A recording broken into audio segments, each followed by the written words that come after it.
Good evening, ladies and gentlemen. Welcome to the Women Disruptors Conference 2022. The past few years have been significant ones for a number of reasons.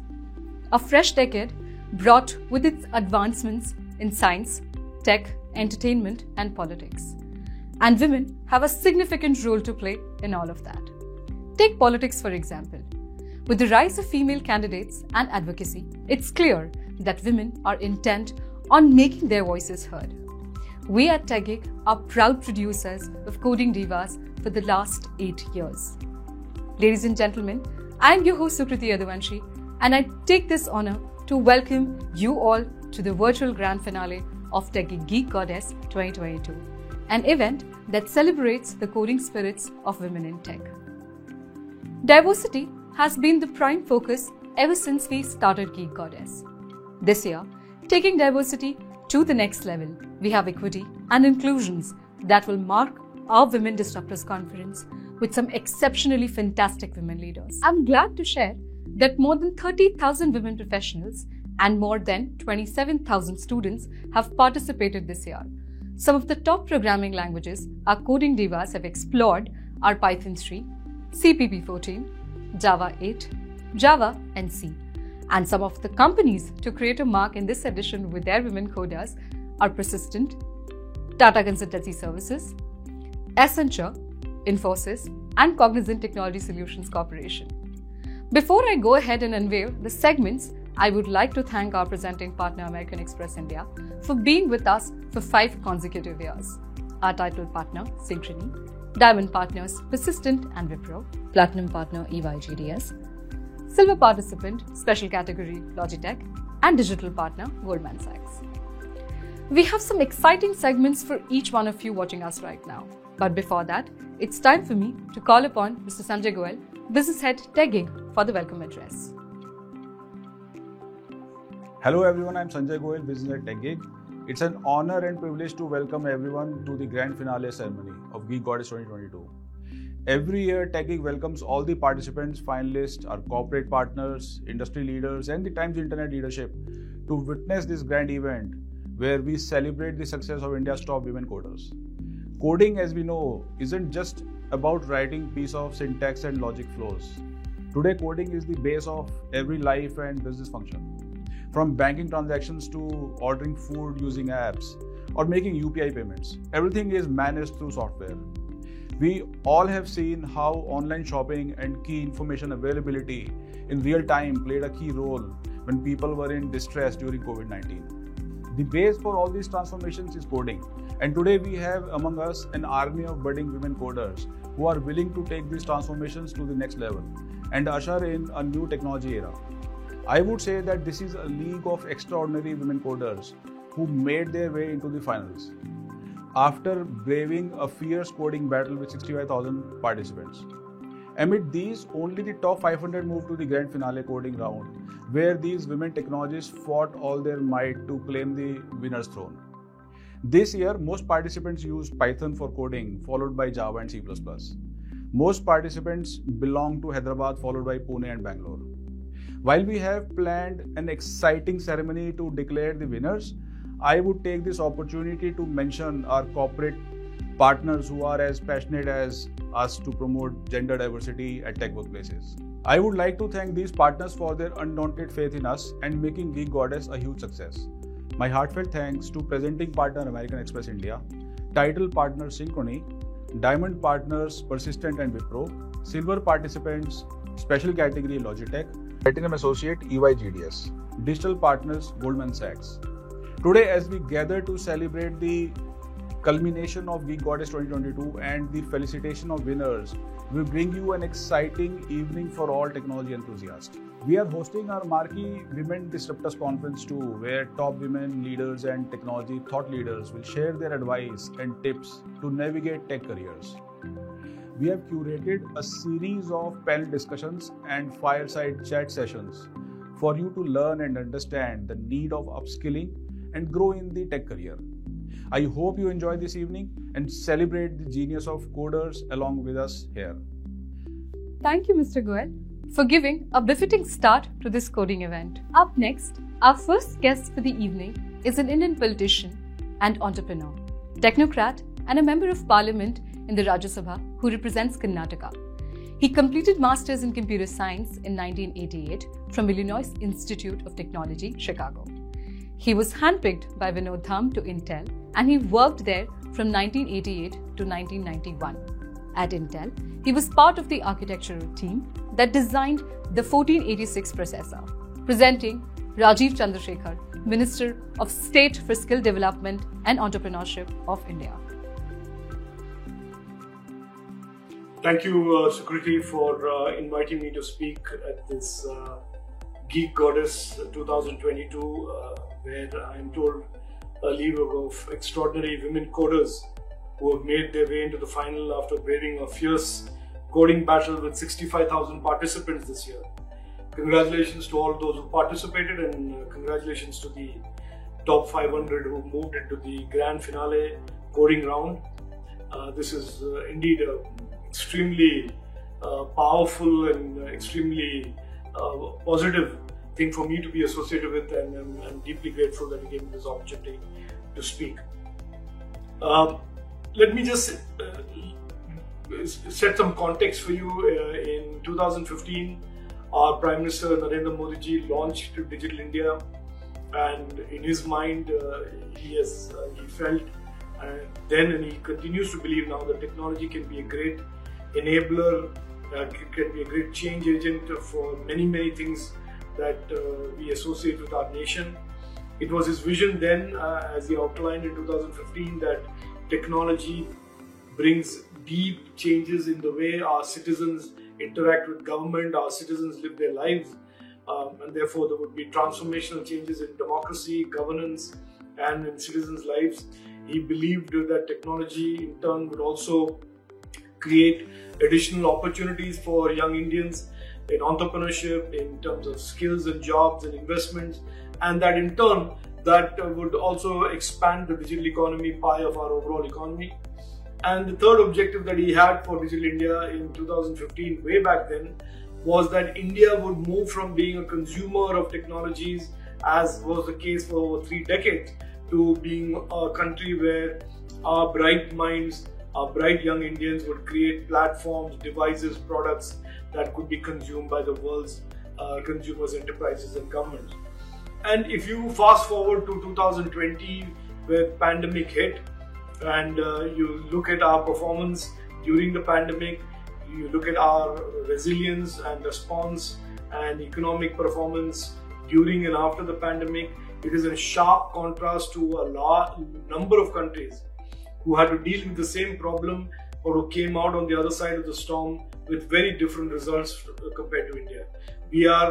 We weathered the storm, we delivered vaccines, we identified those who were unwell, and in a large part our resilient response during the pandemic was in part to the investments in technology that the government of India had made between 2015 and 2020, and to the vision of our Prime Minister around Digital India. Post-COVID, we are the fastest growing economy in the world, we are the fastest growing innovation ecosystem in the world, and we are the country that has received the largest, highest FDI in terms of investments into our economy compared to any other nation in the world.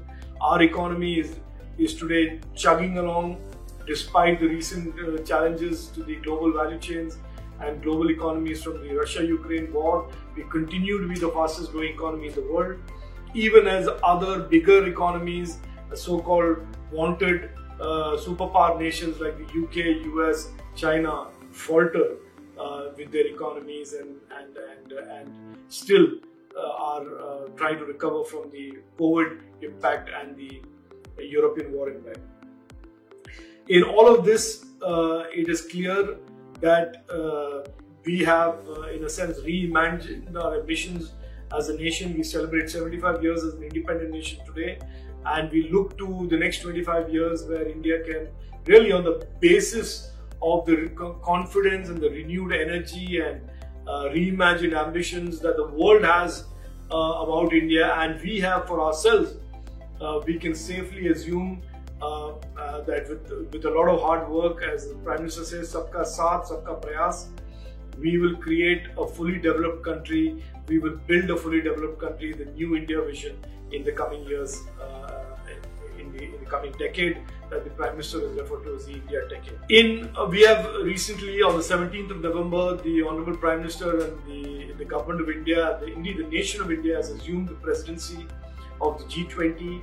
G20, as you all know, represents the world's biggest nations, the world's most powerful nations, and the world's largest and biggest and most impressive economies.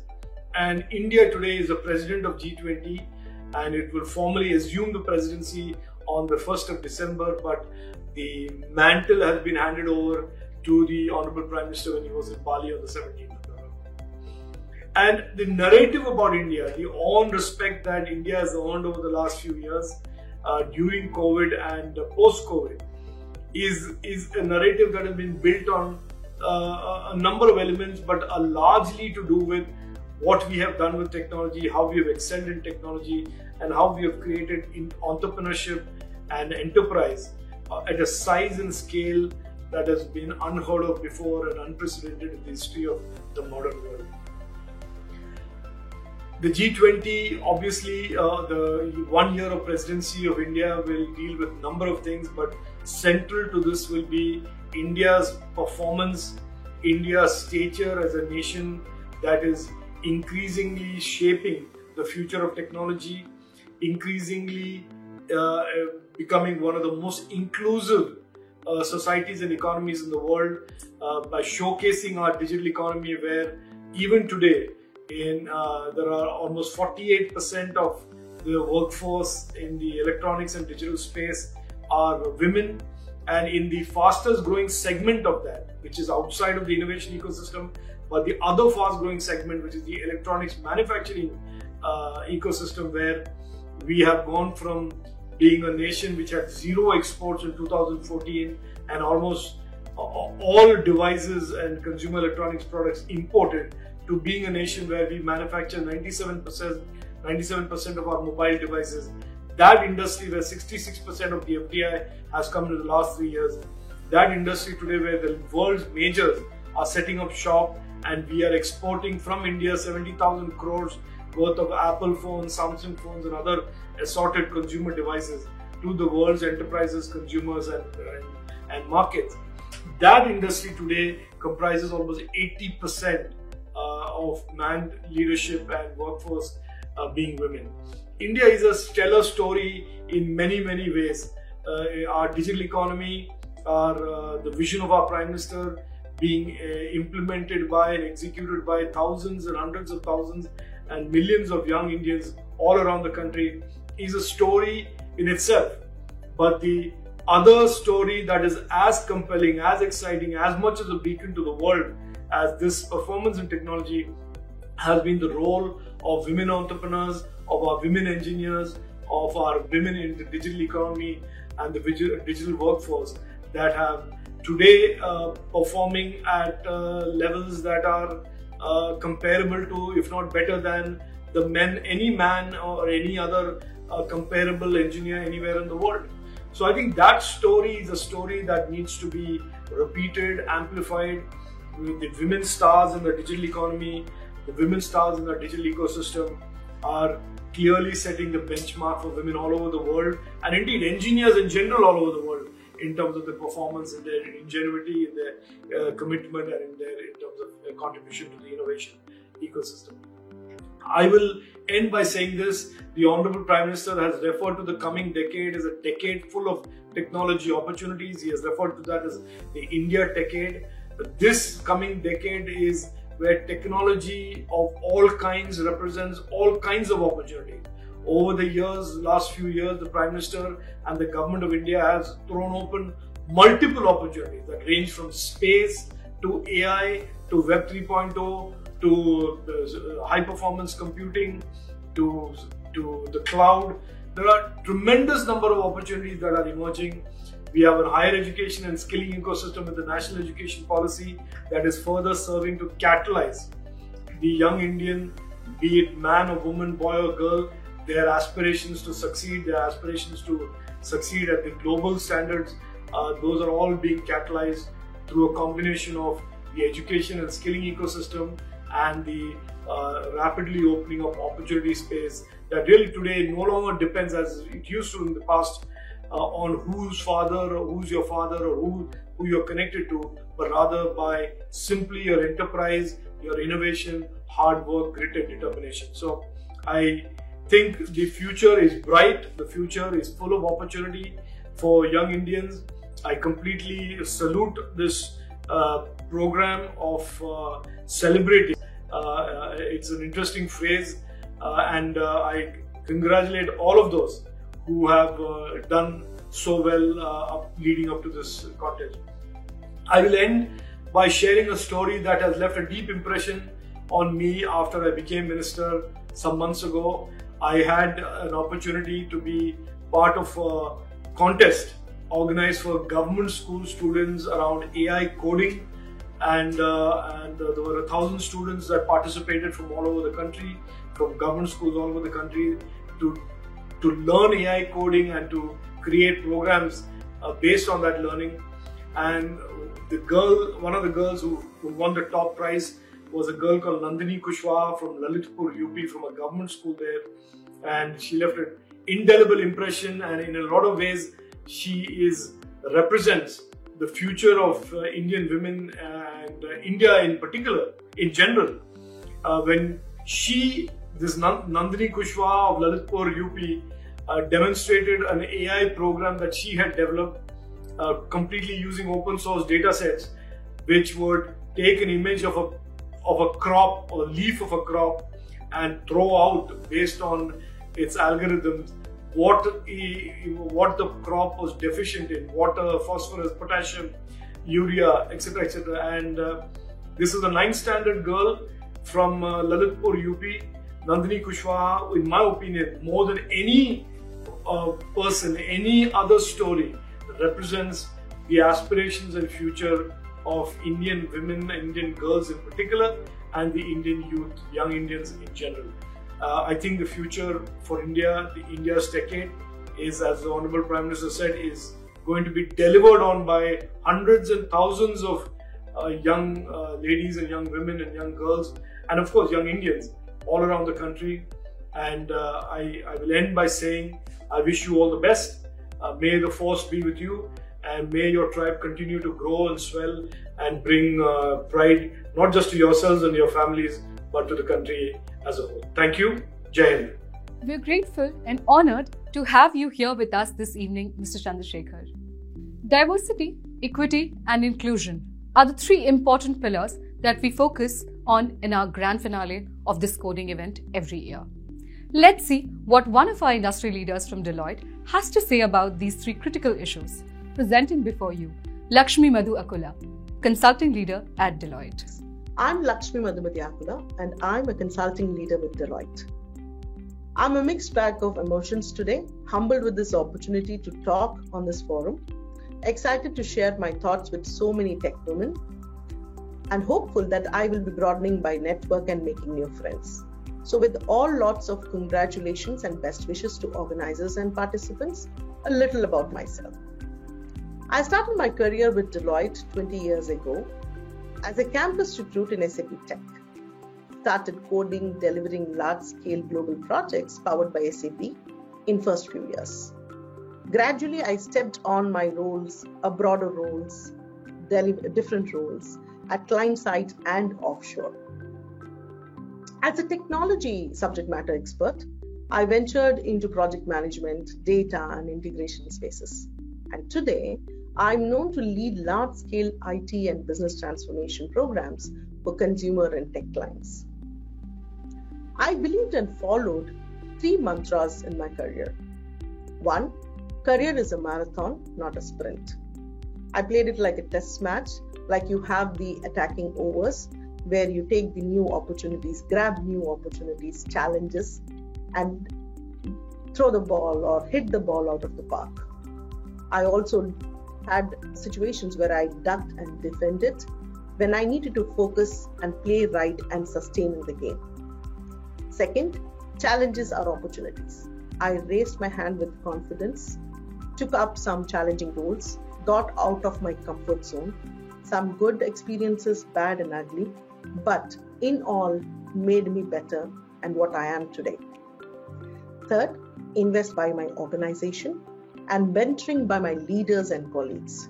Today, I take this opportunity that all my leaders and colleagues who have invested, provided me with equal opportunities, empowered me to take right decisions, and allowed me to have the courageous conversations. Pivoting to the topic, diversity, equity, and inclusion, and where does India stand?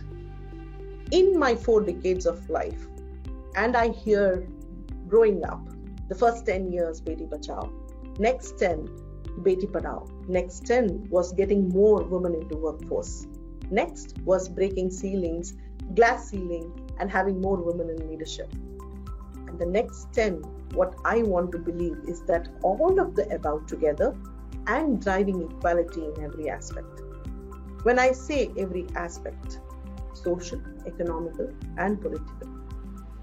Social, bringing the changes at home, schools, social gatherings, and as in our roles as mothers, daughters, sisters, and partners, objectively questioning the orthodoxies, educating the next gen children on equality, and small changes at home where a family is equally responsible, everybody in family equally responsible to run household activities and chores. Economic. I recommend all of you to watch the video The Divide, a social experiment conducted by a digital payment company.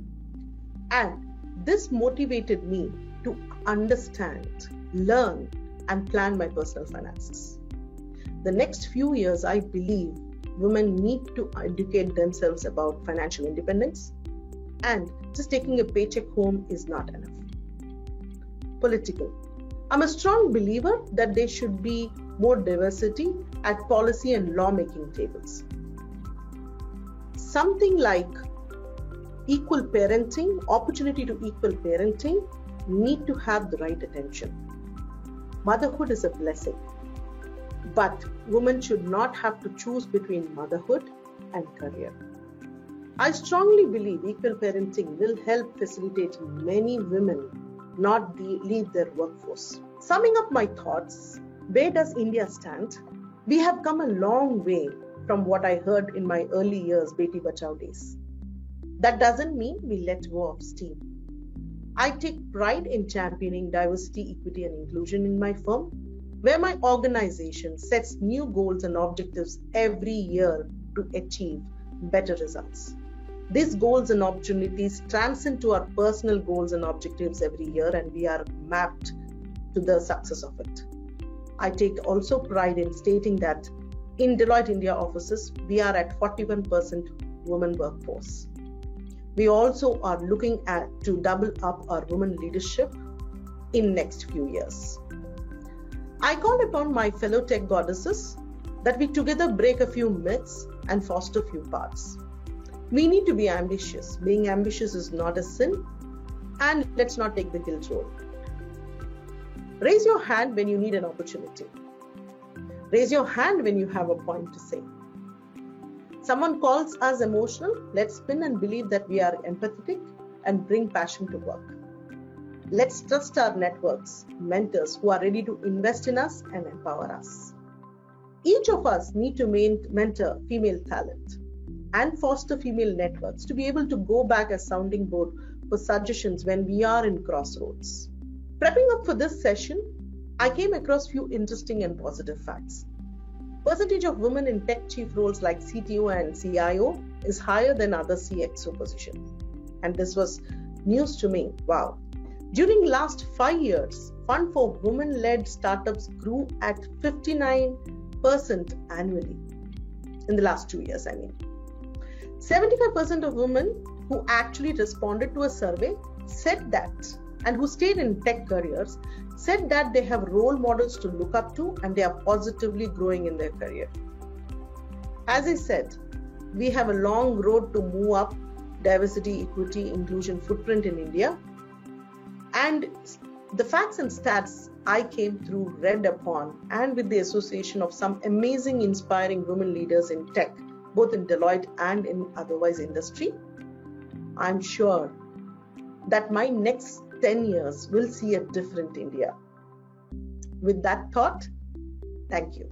That was Ms. Akula from Deloitte, ladies and gentlemen. Moving on to the next segment. The role that women have played in IT is much larger than people tend to imagine. These days, it's easy to think that the history of women in technology is the history of the occasional genius or trailblazers who was able to overcome gender bias and make an impact in a male-dominated field. Our upcoming section will surface the insights on how women techies have handled the transition of their careers. Let's have a look. Hey everyone, now it's time to look at a journey, a transition that a leader goes through in her or his career. When you begin your career, as a developer, you might think that what's next for you? Besides gaining seniority, how can you advance in this profession, and how can you have that expertise? And as techies, some developers and some coders, or as techies, when you switch to being from managers to team leads to CTOs, there are several things that happens in a professional career. And especially people who are aspiring to be CTOs and CIOs, I think for them the focus here today should be learnings from leaders. That how do they do it? Not conventionally, but apparently. Maybe some adaptation that we can actually adopt. So we're going to talk about and listen to some super fantastic women leaders who will actually share their transitioning journey with us at the grand finale of Techie Geek Goddess 2022 with me here. And I am so delighted to have all of them here, and I am excited to know the journey that they have actually covered in their professional career. So folks, please put your hands together. Please welcome Ms. Neeta Thakur, Group Head from Wipro, Radhika Kurala, who is the Vice President, Senior Data Engineering Manager, Synchrony, Suchita Vishnoi, Senior Director, Strategy, Digital Business and Technology, Cognizant, Shweta H. Chakrabarti, Senior Director, Intel, and Vidya Arun, Consulting Leader, Deloitte. So, thank you and welcome aboard on this, for this conversation and at the grand finale of Techie Geek Goddess 2022, ladies. I'm so excited, so elated to have each one of you here joined in for this conversation. Before I go ahead with my questions and, I kind of look forward to sharing your experiences, I would request you to please introduce yourself and tell me how excited you are to be here with me today. So let's begin with you, Neeta. Hi everyone. First of all, thank you so much for having me here. Thanks to Times and for engaging me with such a lovely audience. My name is Neeta Thakur, and I've been in the IT industry for about 25 years. I am with Wipro Limited for the past 22 years. It's been a long stint in this amazing organization. And, I'm happy to share my experiences and my journeys that I've been through, in this amazing career. Thank you. Thank you so much, Neeta. I would now move to Radhika. Hey, this is Radhika Kurala, and thank you again for having me here. It's a privilege to be part of this wonderful woman. Some of these events, I'm actually closest to my heart. I have been driving the hackathons in different companies. So this is really, I really love to see this. So to just tell about me, 20 plus years in the IT industry, predominantly in the data management space, played varied roles, managed varied teams. Currently with Synchrony, it has been a wonderful 10-month journey. Looking for a lot more to go. So I'm a VP, data architecture analytics space here at Synchrony. And prior to that, I played multiple roles in different companies like JP Morgan, Booz Allen, Paname, the list goes on. Apart from the technology world, I was actually a volleyball player, international volleyball player, represented India. I came from a volleyball family. My mother was a player, so it helped me a lot in growing in a professional career as well. So I think that is the background of where I am now. I would say that. Lovely. Thank you, Radhika, and I'm sure your sportsman spirit will actually give us diverse aspects of professional growth as a women in tech as well. Looking forward to them. Thank you so much, Suchita. Thank you. Thanks, Sukriti, and thank you all on this panel.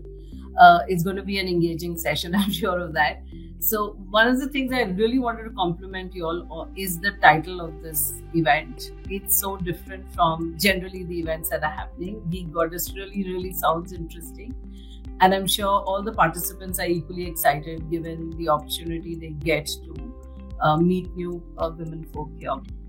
About myself, very quickly, I'll tell you. So I've had 22 years of experience, mostly B2B marketing with the product, with product companies. And then this is my first time stint with a services company, with IT services. I'm currently with Cognizant looking after global marketing strategy. I've done B2B marketing, like I said, so it's been a whole gamut of stuff that I've seen. How the horizons for marketers has changed in the last 20 plus years with the advent of digital and social media. So it's exciting times, and I'm glad to be here. Non-techie, but yes, very passionate about technology and digital. Thank you. Thank you, Suchita. I'm sure, being a part of a tech organization, as Neeta mentioned, there are things that you learn. And in today's time, it's not mandatory and it's not even complimentary to have a tech background. I am a media student and I'm talking about technology day in and day out past 3 years. So I think even I have learned so much with these conversations. So anyway, I think it makes sense now for us when we are talking. Thank you so much for that. Shweta? Hey, hello everyone. I'm Shweta Chakravarti. I head the SaaS monetization strategy for Intel's network and edge portfolio.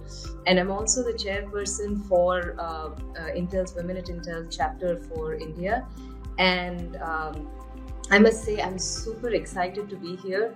It's always wonderful to see more and more women who are talking about technology and making it normal and making it part of our lives. Kriti, like you said, technology is something that has permeated every nook and corner of our lives, that it does not really matter what our backgrounds are or where we come from or what our gender is for that matter, right? So having this discussion and normalizing this as a part of our lives and showing how big a contribution we bring to this whole story, I think it just excites me a lot. I'm so waiting to listen to all my colleagues' stories, and I'm waiting to share mine too. So thanks so much for having me here. Thank you, Shweta. Vidya? Thank you. This is Vidya Arun, Deloitte Consulting Leader. I've have more than 20 years of experience and 19 with Deloitte. And I think I stopped counting my experience after 20. I'm very excited to be here. More than anything, it's wonderful to see all of you investing in your career, attending these sessions, trying to learn from our experiences.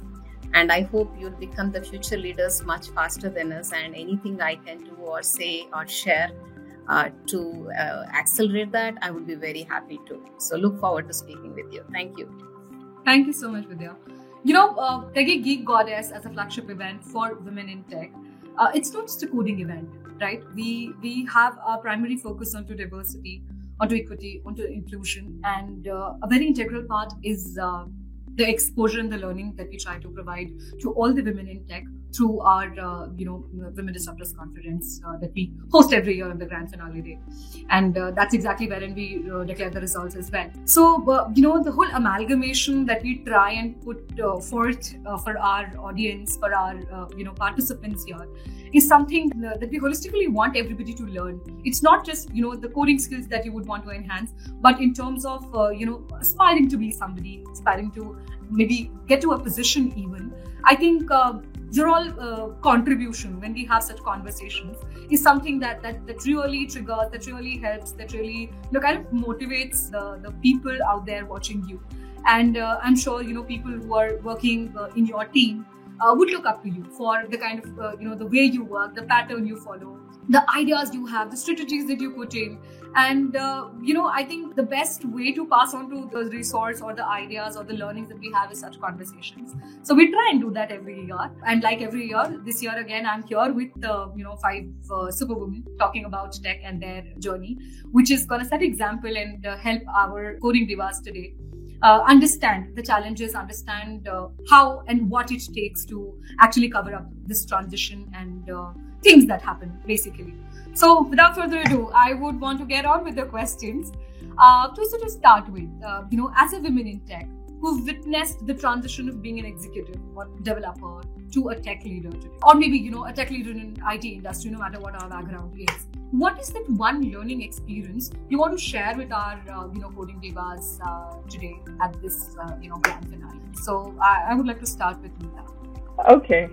So, you started off with saying, where we are. I just wanted to start off with my early years, right? So when I was schooling and, just about finishing schooling in the late 80s, that's the time when you start evaluating, what career option. And around that time, computers was something that was very in the Western world. And then, you would see pictures of those huge IBM mainframes and stuff like that. And it really excited me onto, how tasks and transactions which were done by humans can be done by machines, right? So when it came time to pick up a professional course, I opted for computer science.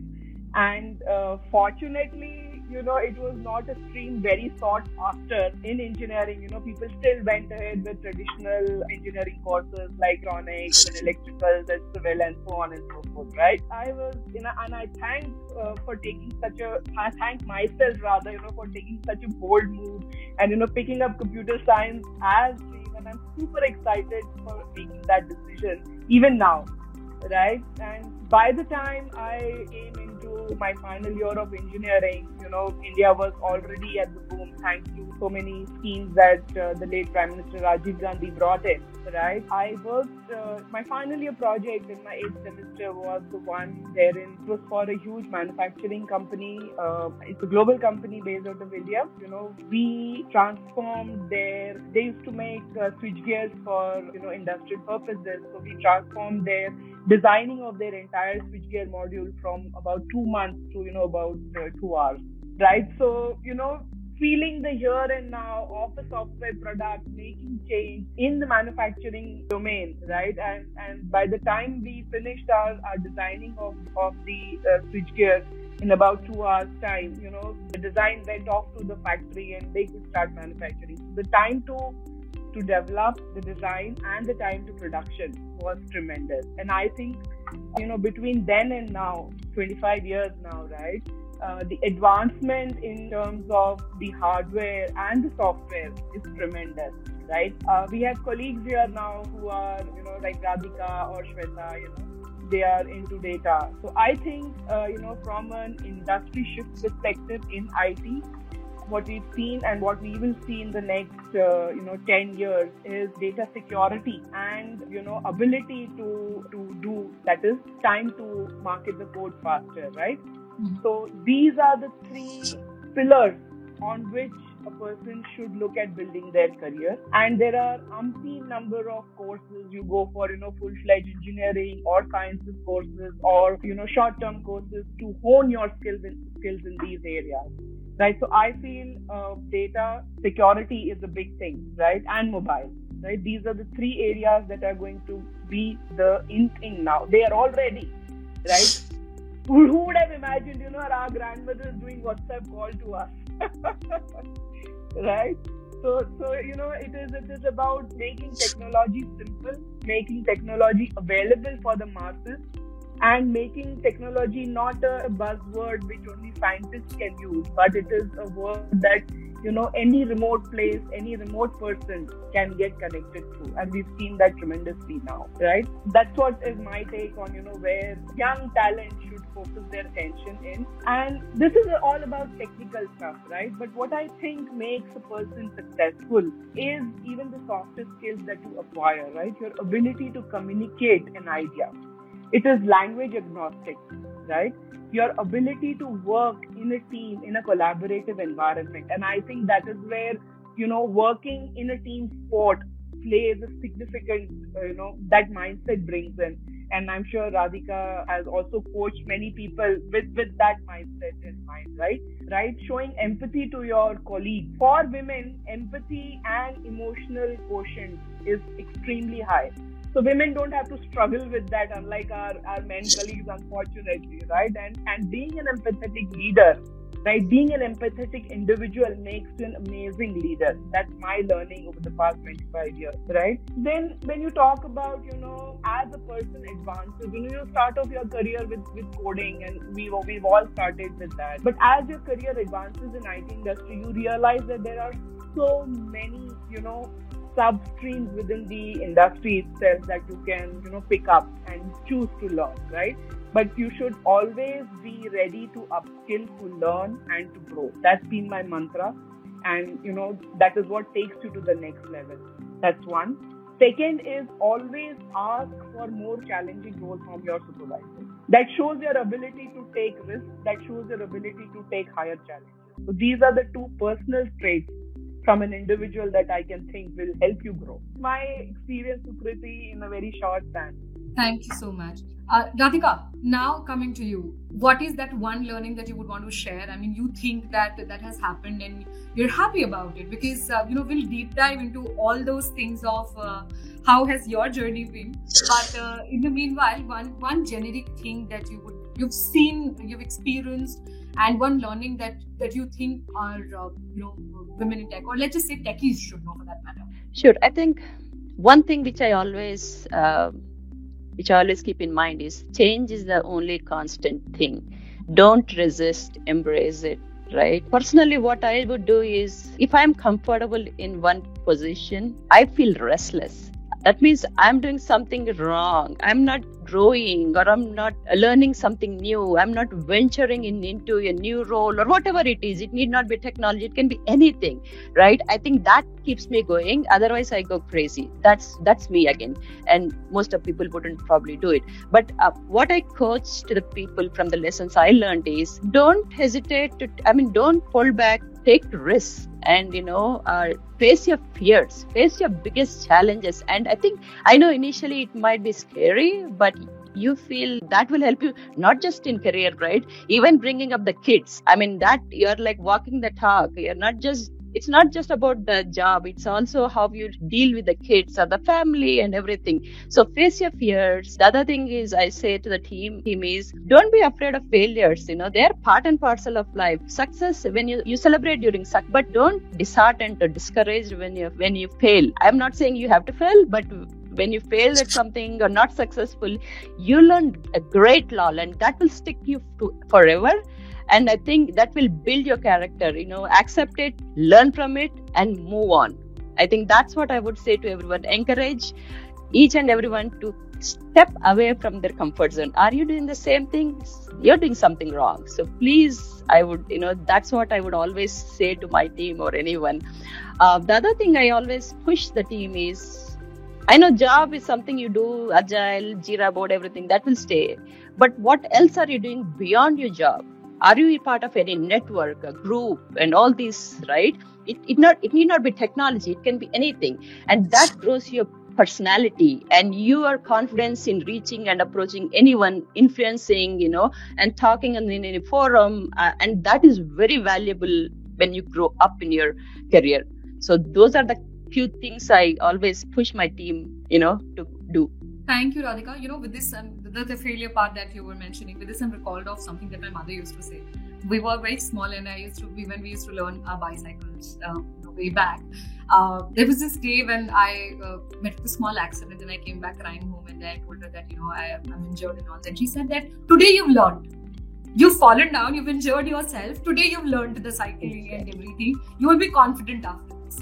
So I think some failures are important in life, right? Unless and until you have them, you experience them, you don't learn, right?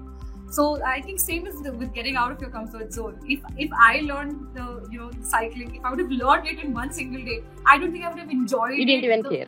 Okay, I enjoyed it, further with my whole gang going out, hanging out here and there, and it's a stage of life that brings in a lot of excitement and adventure for you. So agreeing to that fact. Thank you so much for that. Suchita, what about your learnings? I just feel that just keeping your eyes and ears open That itself is a very, what should I say, very positive stance to just pick up on new skills, right? And if I was to honestly speak about what would really make someone successful in our current environment, I would start by saying that tech is not only about technology, right? I think both Radhika and Neeta picked that as well. So it's an amalgamation of technical skills and soft skills, right? Both coming together.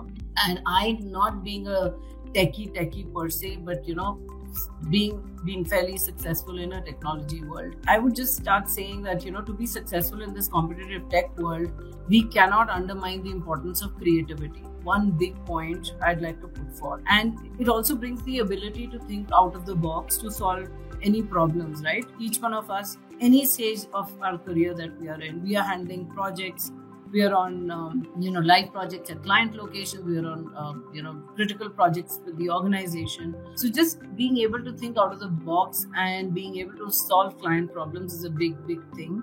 So coming up with solutions that are long lasting for business problems and pain points would make a huge mark, right, as you move up your career. Then digital and tech, we all know that these have a big role to play in breaking the typecast roles and processes that we've heard about.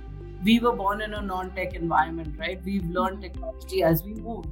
So that itself is a big thing. And then post-COVID, everything has changed so much as far as digital is concerned, right? So to be successful today, we need to be able to bring the best of both the worlds. That's the first thing I would say. That tech skills along with soft skills, that's the need one. And that would also include the skill for problem solving. And the use of technology to solve day-to-day problems. And that's what a lot of the new startups have done. They've just made our life so much easier, right? I know both Radhika and Neeta touched on this, is the power of networking. You also need to network with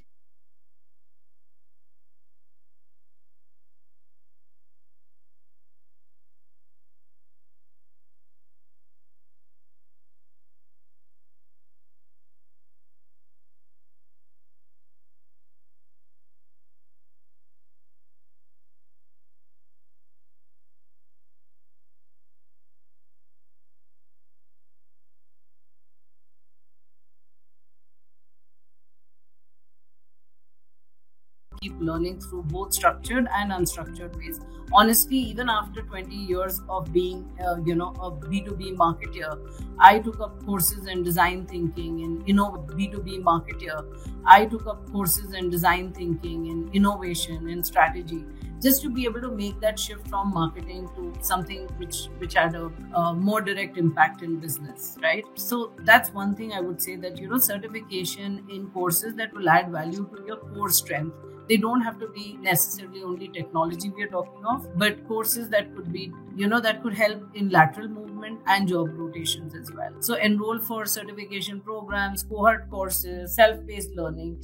Also, a lot of these small groups that are there, right? So topics like human-centered design thinking, that's definitely something all techies should do.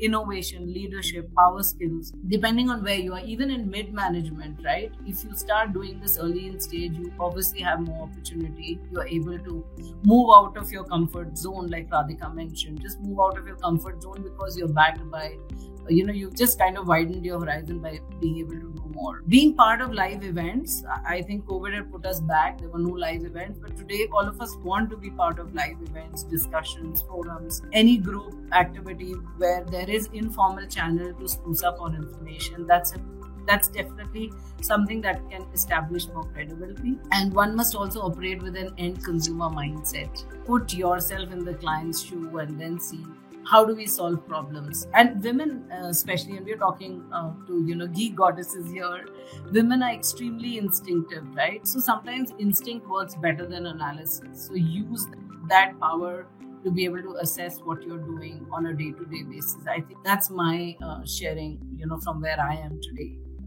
That's what I'd like to end. Thank you so much, Sujita. Thanks a lot. Shweta. There's so much wonderful, ideas and thoughts that we're sharing. I would like to say one of the many learnings, right? I mean, it's a long journey, close to 20 years for me too.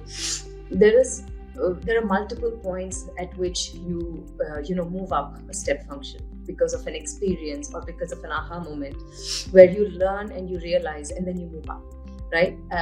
And so there have been many such, right? One is I realized one thing that propels me and has always propelled me is curiosity. Curiosity has always helped me quite a bit, because when I have been around and when I look at somebody talking about something and I hear a term that I don't understand, as a child, of course, you would run up to your parents, ask them what it is, and you try to learn. And I think some part of it I still keep. So even now when I get into meetings or I'm listening to a session or I'm, just having a conversation with somebody, if I come across something that's interesting but I don't know enough about it or I don't know that at all, I tend to kind of still make notes of those terms. And then whenever I have free time, I Google and start reading up on it, right? And what helps is, it helps you build the story. Like what Suchita was saying, you have a consumer story that you start building when you start understanding more concepts. You don't have to go too deep into every single concept. You have your area to go deep. In general, if you start understanding what's happening in the ecosystem and what are the whole that are moving the ecosystem, and you start to connect those points, you get the story. When you get the story, then the solutions that you try to propose start making sense. So I think that was one thing I realized naturally came to me. But the other part where I think also came to me because my father retired from a bank and we moved from place to place every 2 to 3 years, right? I studied in 9 schools before I went to college. So I think a part of that was also very similar to what Radhika said. If I'm in a role where I don't have a mixture of excitement and fear all mixed in my belly when I wake up in the morning, then I know it's time to move to the next role. Right? I have to get up and feel that, because that's when I know that I'm at that edge where I'm giving my best. So I think that also helps in moving us further. So try not to stay in your comfort zone was another great learning for me. The other one, which was very, very interesting, and it was one of my recent learnings, was I have a 9-year-old. And because of COVID and a lot of working from home, she's been listening to a lot of my meetings and she keeps walking around and she knows my colleagues and who speaks what and all of that, right? And I'm sure all of our children, we've seen that. Now, the interesting thing I've seen is there was a presentation a few weeks back where one of my colleagues used she as the pronoun throughout, right? So he was talking about a system that we would like to set up, and the use case role profile that he picked for a developer, he gave her the pronoun of a she. And so he started saying, okay, so if she wanted to do this, and then she wanted to pick a server configuration, and then she wanted to, go ahead and build a solution, she could choose these options. And very quickly, what I noticed is normally she's hanging around, she's listening, she knows what's happening. But she quickly crawled over to my desk and started looking in, saying, who is she? What is she trying to do? Right? And she wanted to understand what that story is. What is she trying to build? Why is she picking up a server configuration? What does that even mean? Right? And that hit me very, very hard, because I realized, a lot of times we use he as a common pronoun and we think it's generic, but very, very, very subtly, it's a very subtle message to all the girls out there. This is not for you. This is not something about you, right? And we then very consciously try to fit ourselves back in, telling ourselves, no, this is my world as well. And we force ourselves back in.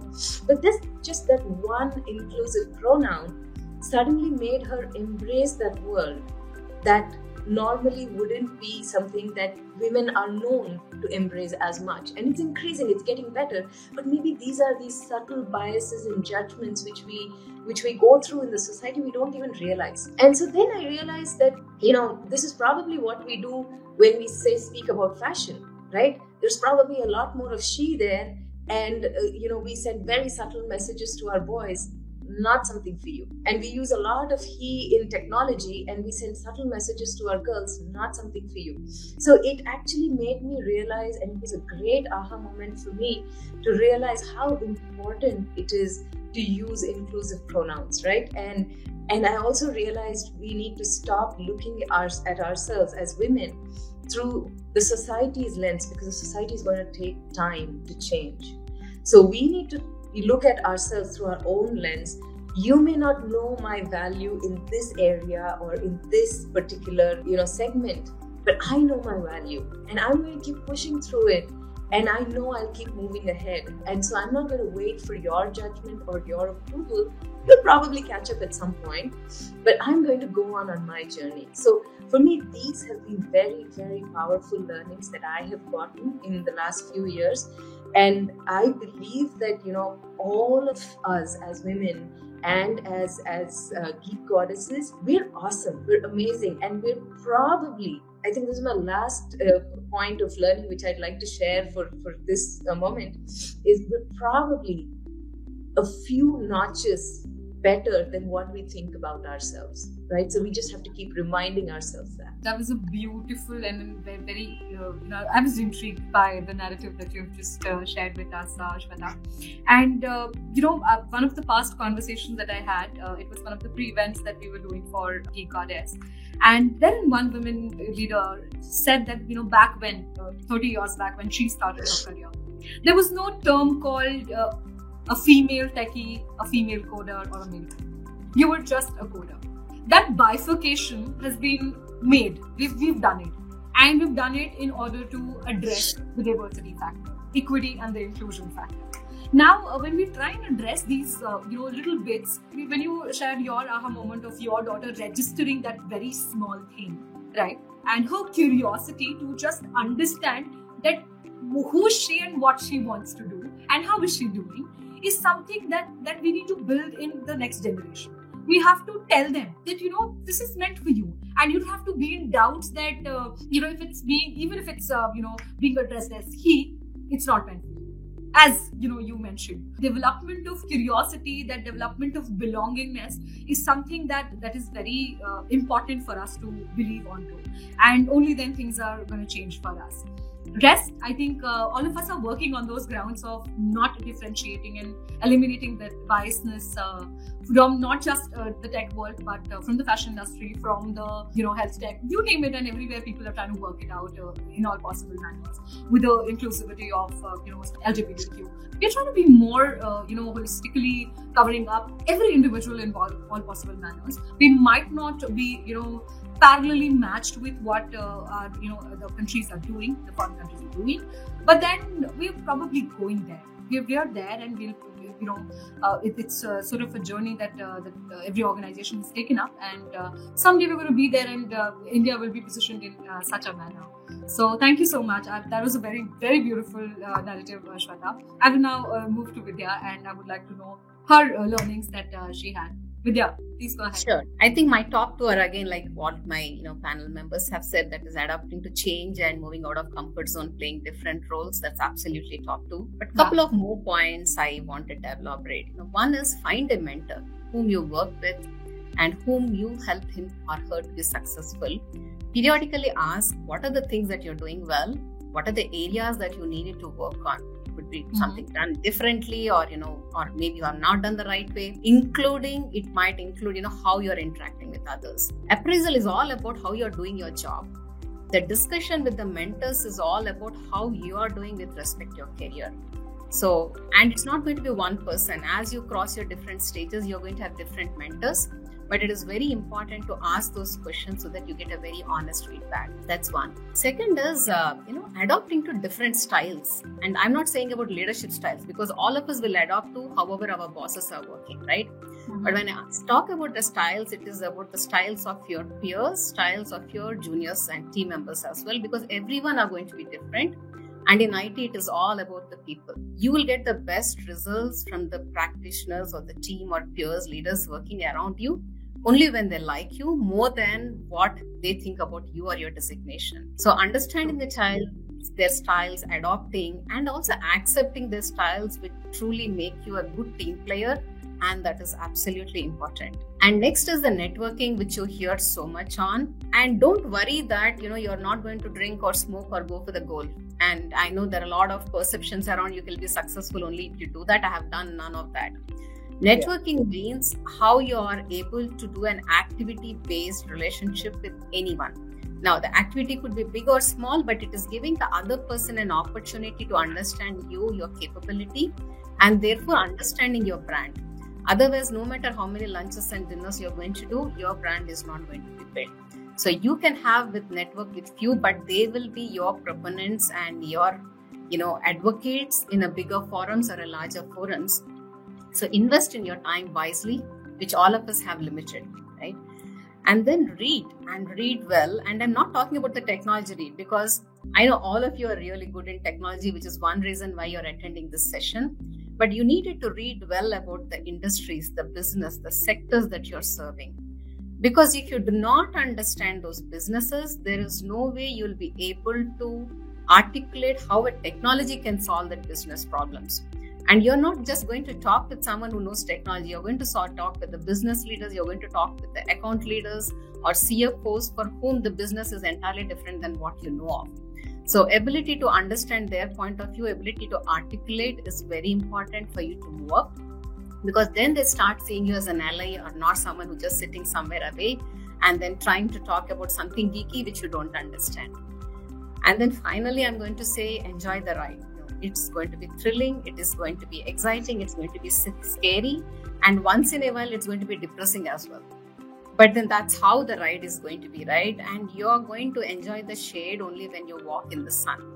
And your career is going to be exactly the same. There will be ups, there will be downs, but be prepared to face them, be prepared to, experience them, because looking back, those are the wartime stories which you're going to talk to your grandkids, not just the things which you're going to be successful. And success doesn't come in a way, and you won't even realize when you're successful.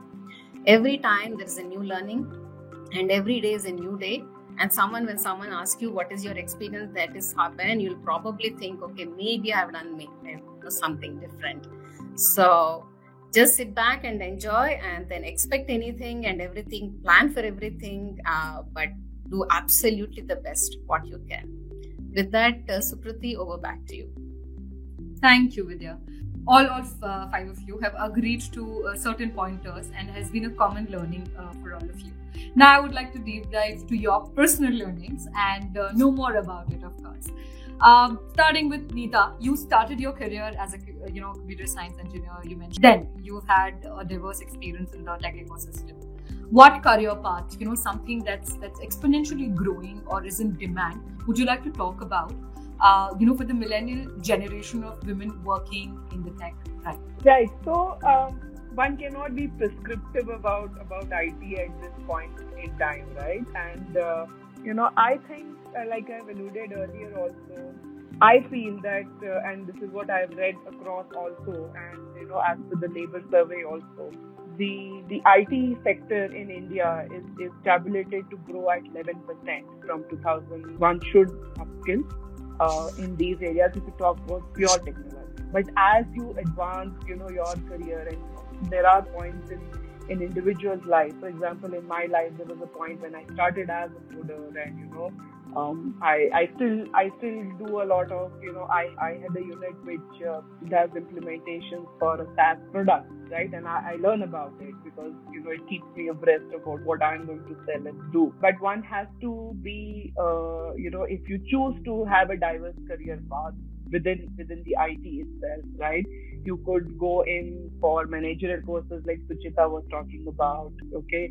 Or you could go in for pure non-technical areas. You could go into becoming an agile coach or a scrum master. Those are the areas that one also gets into.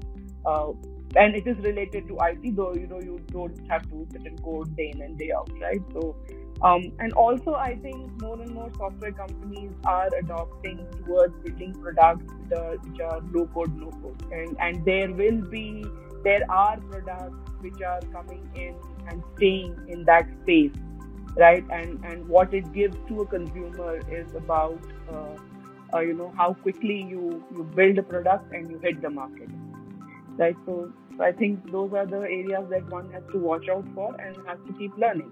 Thank you, Neeta. I think those were some very useful insights that you have shared with our audience. Radhika, you have an excellence in almost all the core competencies of technologies in today's time, apart from, of course, the volleyball thing that you've just mentioned. Meta is changing the fundamentals of, how we look at the digital world. Can you tell us, how can one manage a career in the age of metaverse?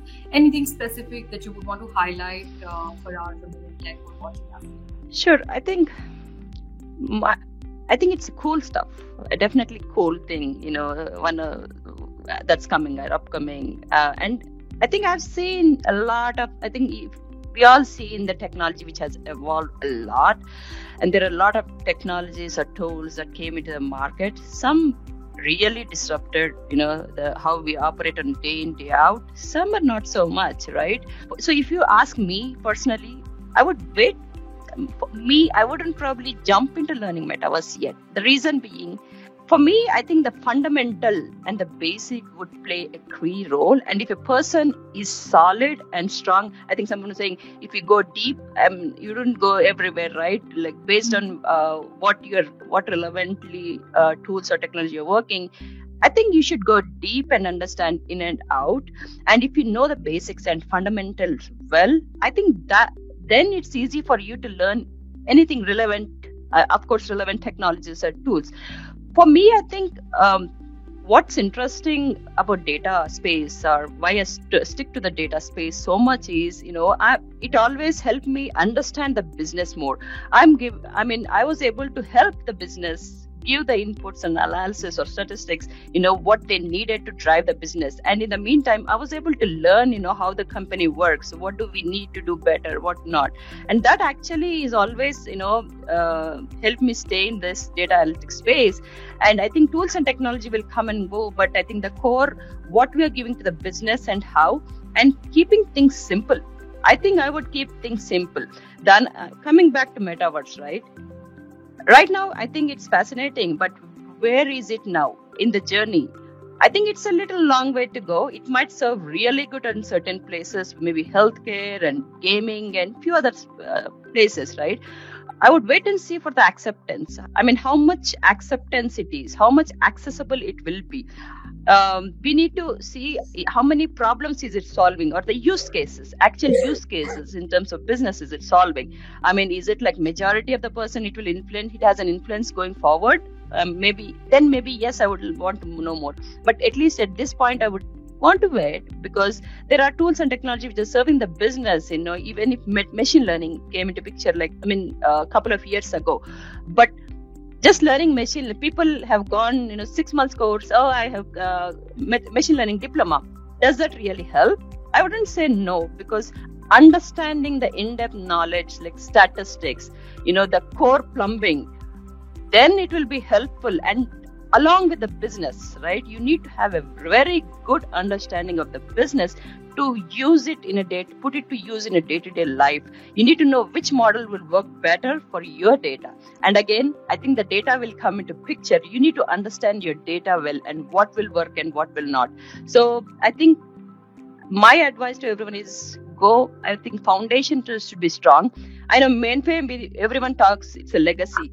But did it phase away completely? No, because all the credit card transactions are major credit card transactions still there. So technology, I think there are some will stay longer, but however, these new things will ease our life and simplify it certain. So I think for me, I will, based on the problems they are going to solve, right? What are the opportunities where we can implement it in our business?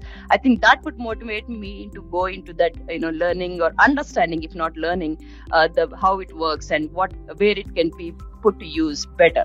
Thank you, Radhika. Thank you so much for that. I think that's a very useful advice when it comes to learning new things, because we need to have a perspective of how well it is for us and how well it is doing in the market, and what is the acceptability of it in the market, and how good it is doing. So thank you so much for that.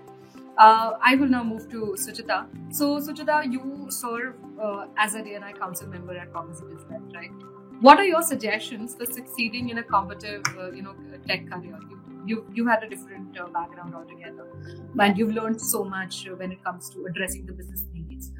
What are your thoughts on this? Yeah, so I would start with the fact that no matter all organizations talking about diversity, finally the right candidate is picked up because they have the right skills, the right attitude, and the right knowledge, background, experience, right?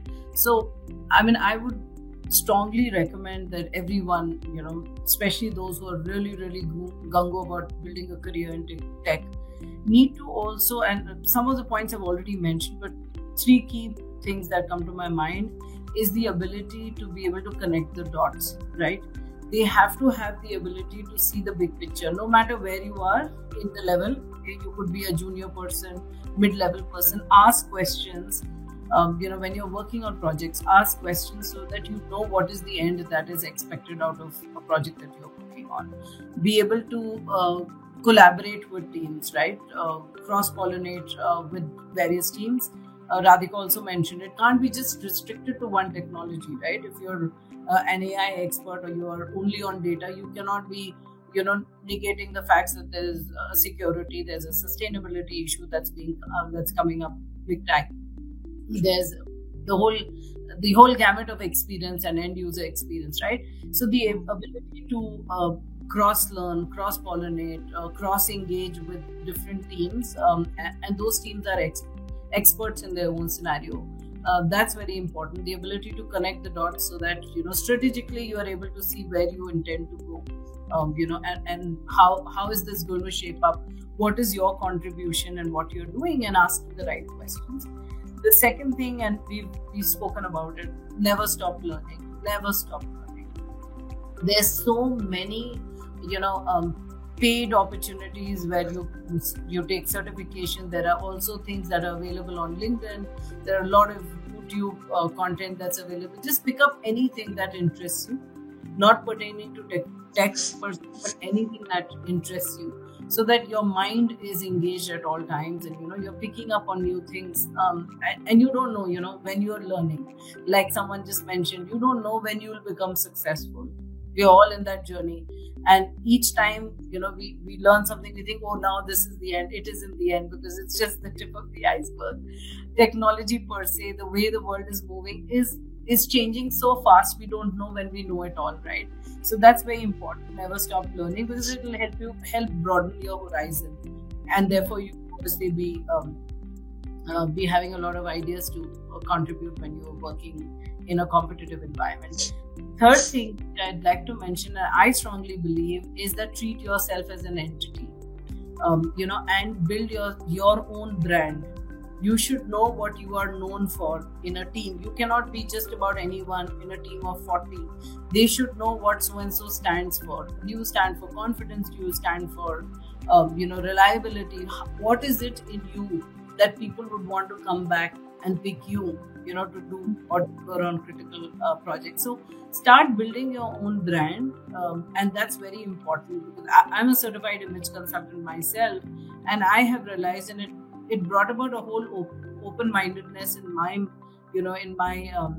journey as well, knowing how important it is, how you dress, how you speak, how you carry yourself, how responsive you are, how you communicate. Can people rely when you say, I'm going to revert in 24 hours or by end of day? Do you deliver end of day or not, right? So those are things that are very, very important, which are away from tech, but that really kind of ensures that you are successful in a competitive landscape or an environment. Those are the things that come to my mind, apart from what I already mentioned. Thank you. Thank you so much, Suchita. I think those are also important learning, which we can address as soft skills that actually requires that when you are valuing your words, the other person knows that yes, builds that exactly the trust. In Wipro we call it the say-do ratio. and that really builds trust more than anything else. Yeah. Of course, I'm sure then you can have more reliability onto the other person for anything that you were looking for from the business perspective, right? So very legit point made. Thank you so much for that, Suchita. I will now move to Shweta. Shweta, you're also someone who started your career at Intel as a software engineer only, and you are a DRI champion, and you also mentor colleagues at your workplace. What are the challenges that women have to overcome in order to excel in a tech career? And how can the tech ecosystem help? And what roles does work from home or a hybrid work model play altogether? That's a great question, Sukriti. I think as women we have a great mode of working today with work from home, hybrid, right? And it brings, like any other situation, it brings pros and cons to the game. And I loved what Suchita said. It's very, very, very important. And this is why I also mentioned in one of my previous answers that we have to understand that we are a few notches better than what we think we are in our mind. Because that's how, mostly a woman's mind works. Either it's because of how we're built or the culture around us or the society. We're trained to be very, very subdued about our achievements, right? We're trained to be also humble, right? But in this whole setup of humility, we somewhere start believing that our value is only that much, right? And it is an absolute reality, what Suchita said. If you don't value yourself, then the world will not value you, right? So what the world's view is of you is just a reflection of what your view is of you. So if you think yourself that way, then your behavior, your conduct, the way you dress up, the way you take care of yourself, your career, the investments you make in your career, all of that changes. Everything depends on how you value yourself. So that is a core key learning, and I know a lot of my friends here have mentioned that, and I'm re-emphasizing it because this could be one very, very important point that you all walk out with from this conference, that if you learn to value yourself, you will invest in the right places. And if you invest in the right places and see yourself as what you are, for really who you are, then the world will start looking at you that way, right? And given that, this I think is one of the biggest challenges for us in terms of how we need to grow. Because as leaders, we need to be super confident in making mistakes, in moving ahead, in taking our teams along. And that doesn't happen without us being sure about ourselves, right? So it's very, very important. It's all tied together. I love the point of we never know when we're successful, right? It's a journey. We keep going through, we keep crossing milestones, and by the time we cross one milestone, frankly, we haven't even probably registered it fully because our mind is looking at the next milestone. And you know that that's what you want to go achieve, right? And it's great to have that. Yes, you have to be hungry. Keep going, right? Do not stop. Even when you're tired, just that one little bit forward, right? I love this quote of Sir Martin Luther King Jr., where I don't have the exact words, but you can Google it up and see, where he talks about, if you cannot run, then walk. If you cannot walk, then crawl. If you cannot crawl, then just inch your way forward. But every day, make that one step ahead, right? And that's very, very critical. But as you're doing that, stop for a moment, pat yourself in the back and say, I'm awesome. I achieved this milestone. That's awesome. Because the number of appreciations you might or might not get in the society should not be the influencing factor of how far you move ahead. So make sure the loudest voice is in your head that says, Shweta, you did an awesome job, right? Or when you've delivered a good speech or a lecture, or you've really done well at a presentation, tell yourself, man, I rock, I'm awesome, right? It's okay to do that because those little things will cheer you up as you move ahead. Now, while you're doing that, if you're working from home, the good part is you get the flexibility to invest in yourself. So invest, right? Like how Neeta mentioned, Suchita mentioned, Radhika mentioned, Vidya mentioned, get trained, pick courses, ask your mentors to help you, tell them to give you advice on various areas which could benefit you on learning, both soft skills and technology skills. Keep learning. It's extremely important to stay current. The second thing is, as you're learning and as you're investing in yourself, remember to also pay it forward. Don't wait for you to reach a certain level to pay it forward, right? The minute you feel you've gained an experience, start paying forward. Because my sister used to tell me this. She herself is in the technology field and she is a great leader as well. And she always told me this: the best way to learn is to teach somebody else. Because when you teach somebody else, you suddenly realize gaps in your thinking. or you suddenly realize, oh, there is another bit to this which I didn't realize, or you come up with another thought of, oh, this could be seen in 3 or 4 different ways. So if you want to enhance your learning, please get mentored, absolutely, but also start mentoring. Whether it's your little sister at home or your friend, your colleague, male, female, start giving. Because when you give, it comes back in, huge multiples back to you. And this is one great way of investing in yourself. And more than anything else, when you go lecture others, it does wonders for your ego. So it's a good thing, right? You need some ego boost once in a while. So go help out others. The other part I would say about working from home or a hybrid model is that we can balance our work that we typically as women do at home and we have to do at work. But please remember that the typically things that we need to do at home, still try to time box it, right? Don't try to have that throughout the day, because then your investment into yourself and your career will get affected, because you are running out to do other chores or take care of the house, and it kind of is a disturbance, right? So plan it well, time box. Give your family the time they need, give yourself the time you need, and then beyond both work and home, give your individual self the break you need. And please do not feel guilty about it, because when we work from home, this at least happened to me. The first year, I was on the verge of breakdown with COVID, because I was pretty much working, whether it's homework or work, I was working 24/7. I was not taking really great breaks. And it was really getting to me, because even through the night, we were working with colleagues, we were trying to help people who were, going through a tough phase in COVID. We were trying to work on, our business to make sure, our revenues hold up. You're trying to take care of your family. You're worried about your parents. You're worried about your in-laws. It really got to me, which is when I realized, if I don't take care of myself, again, lot of judgment in our heads about taking care of ourselves. Please keep that judgmental self of yourself aside and say, I'm not giving you entry, but I'm going to take care of myself, right? Very, very important when you're working from home or hybrid. And critical things to keep in mind. When you're working from home, you might lose visibility if you're not careful. And it's important to stay visible. It's important for everybody to know the kind of effort you're putting in.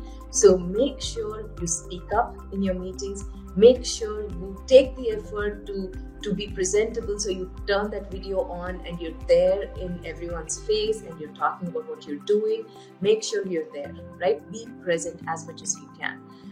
The second thing is networking. I think enough was said about it, but again, that can get hampered when you're working from home or you're working hybrid. So make sure you keep that in mind. One of the things I do is I keep a KIT list, right? And I call it Keep in Touch. So it's a short acronym. I think Intel's famous for our acronyms. So I call it a KIT list. And I keep putting names in there of people that I think I need to be talking with. And I'm going to for sure add all your names in there, because you're wonderful colleagues that I would like to keep in touch with. But it's important to do little things like that, where every week at least try to reach out to 1 or 2 people, right? Keep in touch. Very, very critical. And the third thing is, do not let complacency come in. It will set in. When you're working from home, you're alone. It is easy to get complacent. It is easy to go relax. It's easy to sink in, take that bar of chocolate and sit and watch TV. It's okay to do that once in a while. All of us need to have a strong work ethic, take care of our work. We need to take care of ourselves, but make sure that doesn't make you slow down in your career aspirations, right? Constantly remember, we have to move ahead. Keep going, right? And then the final point I would say is, keep abreast with the trends in technology, business, and the ecosystem and finances. It's very, very critical. These 3 things, like a triad, will affect your career, right? The technology trends, the business trends, and the world political and finance trends. These are going to be very, very critical. It will affect you in different ways at different stages of your career.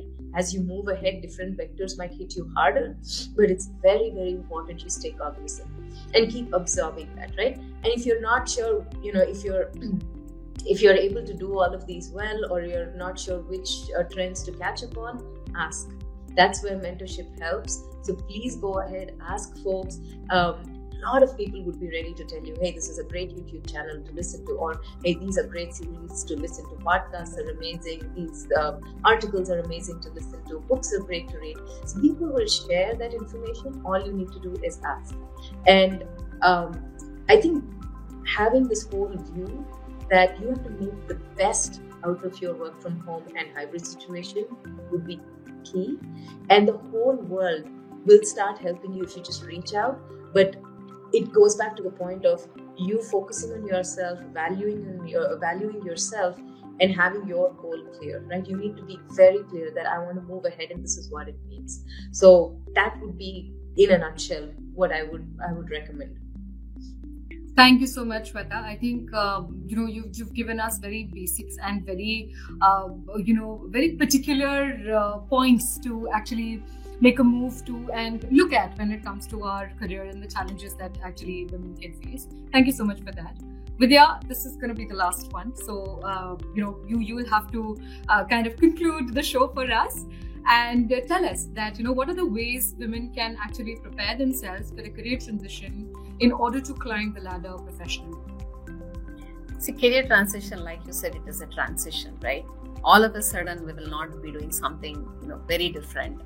So once you are wherever you are in your career as of now, you need to look at where you want to go and understand what are the things that they're doing differently or uniquely, and then try to see where you are not doing it. And every day try to find opportunities where you can do some part of it.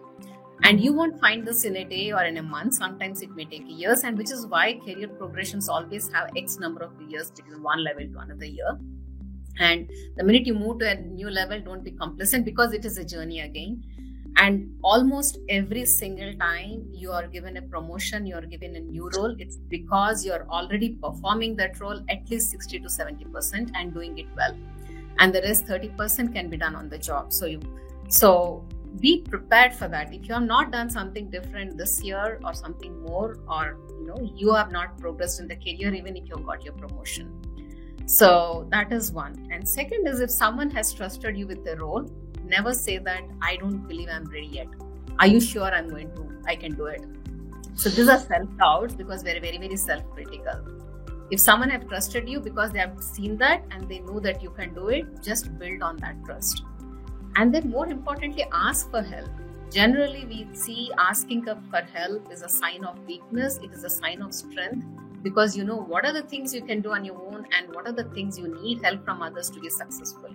At the end of the day, outcomes will what be measured. It doesn't measure in terms of what you have done, whom you have asked, who have helped. But if someone is willing to help you, that means you have done something for that person, right? You have invested in them, they're just returning it in exactly the same way, like Shweta has mentioned, you need to pay it forward. And you cannot, it's like give and take, right? But you need to give first before something else comes from some other place to give it back to you. That's how the life is going to be. So preparing yourself is not about dreaming about one fine day where something is going to happen. It is like today, what is that I can do in the best possible way that no one else can do, and they're only going to come to me for this next time.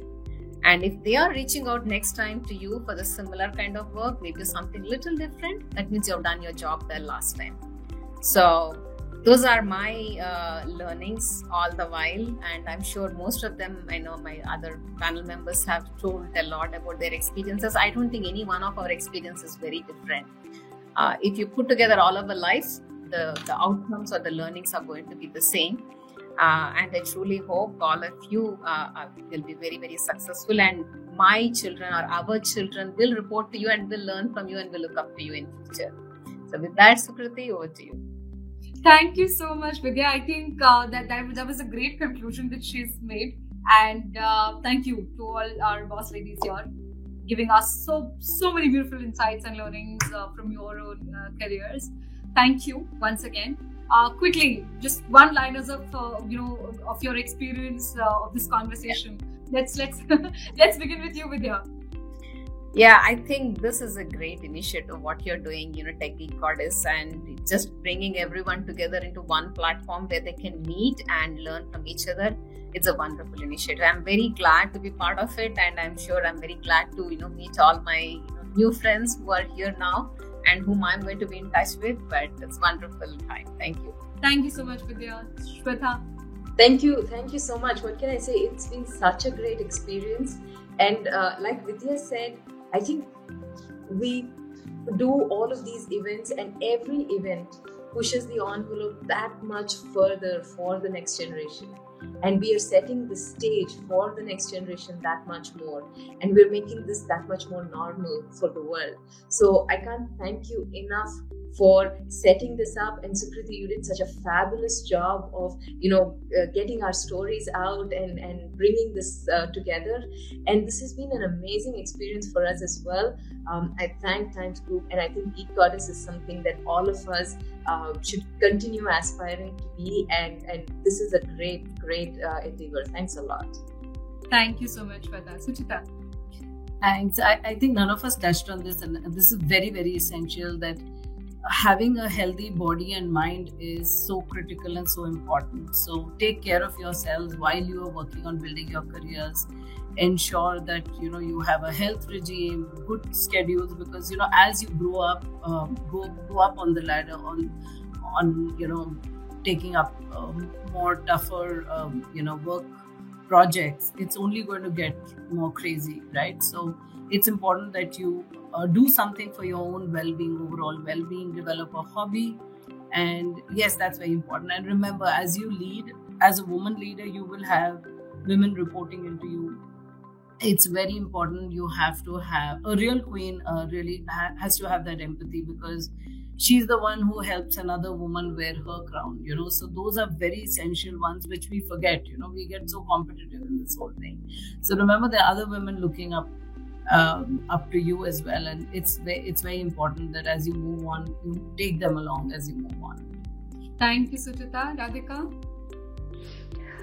Thank you for having me here. I really learned. I learned couple of points from my colleagues here, which I will keep in mind. First thing I think I'll want to reiterate is we always think less of ourselves than what we actually are, and I think I used to do that all the time. I never used to mention I'm a volleyball player at any forum. Now I started doing that because I achieved it. It's not something I'm like boasting, right? But I think these things matter, and I think it's how we see the others would see us. I think that's a really great point, Sweta. I will take that in one of my bullets to keep in to move forward. But again, I love these forums, where I see women participating in technology, trying to be innovative, solve certain problems. I think this is where we can learn and grow as a team. Again, I think we help each other and move forward, and these platforms will enable them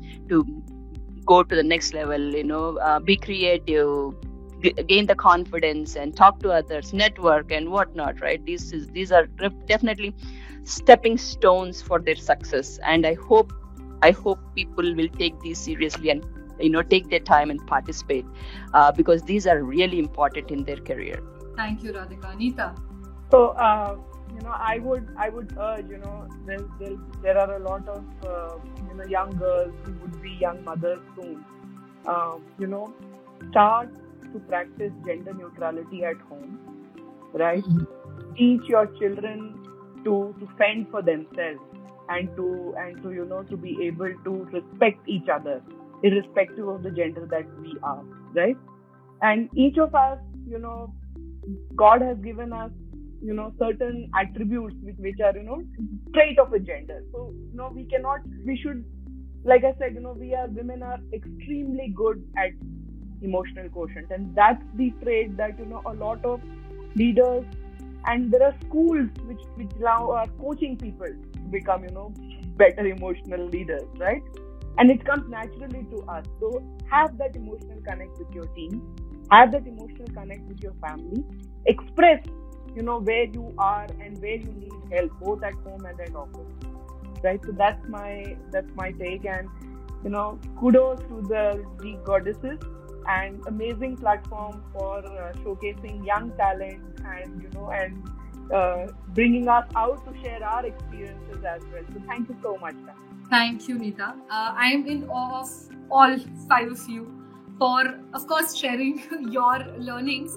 But at the same time, how beautifully we started talking of tech, and then the conversation that we are concluding with is holistically for every woman who is working right now. So not just for the women in tech, but for all the women out there who are actually working in any industry, any domain, any vertical, any expertise. So thank you so much for being a part of this. I will now move to the main show. Let's see what is awaiting for us there. And once again, ladies, thank you so much for being here, and we are looking forward to some results wherein we'll be declaring the champion, the coding diva of Geek Goddess 2022. So thank you once again. Congrats. Thank you for having us. Thank you. Thank you so much. Bye-bye. Bye-bye. What a wonderful discussion indeed. The insights, stories and experiences are worth learning, aren't they? Thank you, ladies, for taking out time to share your narratives with us today. Storytelling is something that fascinated us in our childhood and now brings a lot of motivation and learning when we are all adults. This platform has been about looking up to leaders for some extra dosage of inspiration and finding your role models. Presenting a small narrative by Ms. Monica Kavatkar, Consulting Leader at Deloitte. Hello everyone. A very good morning to all of you. I'm Monica Kavatkar. I am the Consulting Leader in Technology in Deloitte. Talking about my overall experience, I have almost 20 plus years of experience in consulting in technology space, delivering large and complex technology solutions for our clients. So talking about my journey or my career, I started my career as a campus hire almost 2 decades back when there were very few women around in technology. I moved up the ranks as a software developer, then senior software developer, technical lead, team lead, project manager. In between, I also did quality and risk manager. But then I had my passion for technology and delivering client projects, and I am the delivery manager currently working on Java, J2EE space in cloud domain. So when I started my career, that time technology was not the first option for a lot of women. They were looking for more safer options in their career, and it was more of a boys' domain, I would think. But now when I see a lot of women coming into technology space and they want to make a very successful career, that is very enriching and very exciting. It is no longer about diversity being like something like good to have. It is a table stake and it is a business imperative because the clients are asking for it. And when the diversity meets the technology, then the sky is the limit. I'm very excited to see that so many women are signing up for this Tech Gig Goddess event, because this is a great initiative and a platform for them to make a career in technology and be successful in their career. So talking about the topic of how women are gaining a lot of ground in technology, I really believe in that. Because when I started, there were very few people around, and now I see that we have a lot of people around who are joining the technology. And when they see some very visible women in technology at the top, they get very inspired and they want to reach where you are. And a lot of women have come up to me in my teams, in my organization. They get inspired to see that we have so many women in technology in Deloitte at the top, and they want to make a career and be there where we are. So that itself is a very great feeling to have. And in pandemic, we have seen that all the organizations, including Deloitte, have given a lot of flexibility, and that has helped the women to have a better work-life balance, which is very essential because sometimes they have to take care of their personal situations and also balance their work. And that helps them stay connected to the workforce.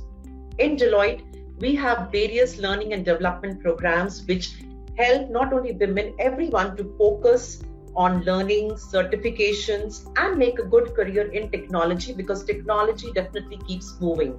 And at times you get scared or you feel that how you will do it, but there is a lot of support system that we have in Deloitte in our organization. We also have various programs around mentorship, sponsorship, where we help women to traverse their career in technology and be successful at it.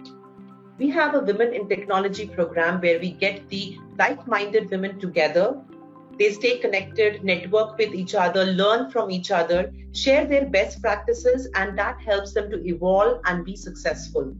Having said that, there are 2 cents that I would have from my side is be confident, believe in yourself, and do continuous learning. Have a very open and a solution mindset approach, and then the sky is the limit for you, and you will definitely make a very great and fulfilling career in technology. And I really want to congratulate the participants of the Geek Goddess event. Thank you, Ms. Kavadkar. Moving on, ladies and gentlemen, presenting an exclusive TechGeek conversation with Ms. Gayatri Belapurkar, the Managing Director of Goldman Sachs, Bengaluru, where she will talk about the transformation of workplaces to nurture diversity, equity, and inclusion. Hi everyone, and thank you, Sukriti. My name is Gayatri Belapurkar, and it's a privilege to be here and speak with all of you.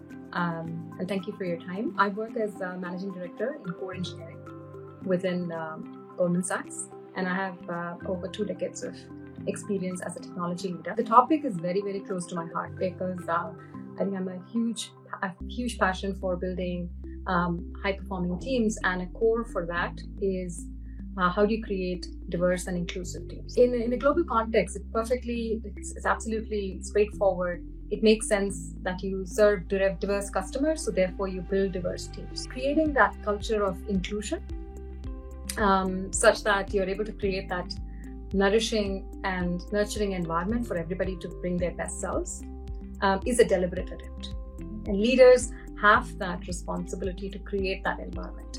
And make it everybody's responsibility to embrace, celebrate differences, and make sure that everybody feels comfortable enough to debate and get the best out. And so through the next few minutes, what I'm going to sort of give is like a playbook of based on my experience and the practices we follow at Goldman as to what this looks like. In order to have a diverse and inclusive workforce, you essentially are trying to, first of all, you have to create the diversity, be deliberate about it, be conscientious in embracing differences and creating a culture of belonging.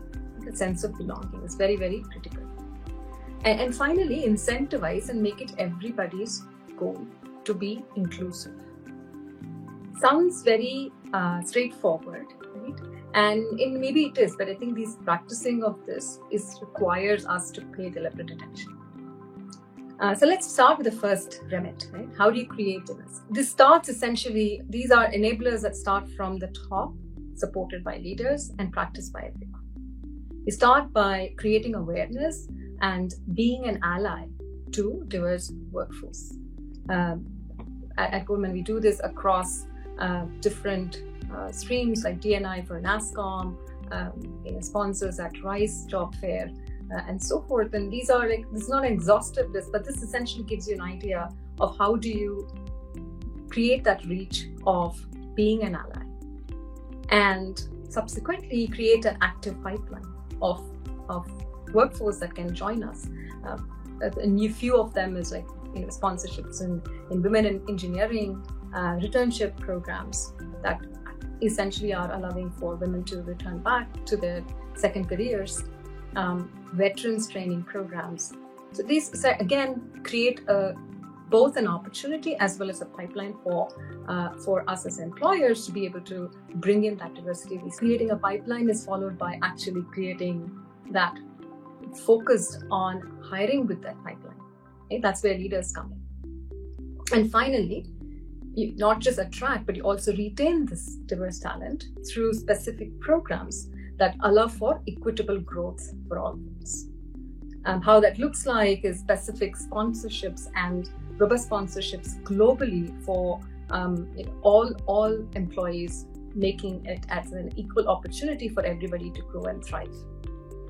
Focused programs for women in engineering or senior leaders, groom them into senior leaders. In a 12-month programs, we have Empowered, we have programs that are focused on strategic initiatives and so forth, which drive that agenda forward. It moves the needle forward. So you create diversity and you essentially create that nurturing environment.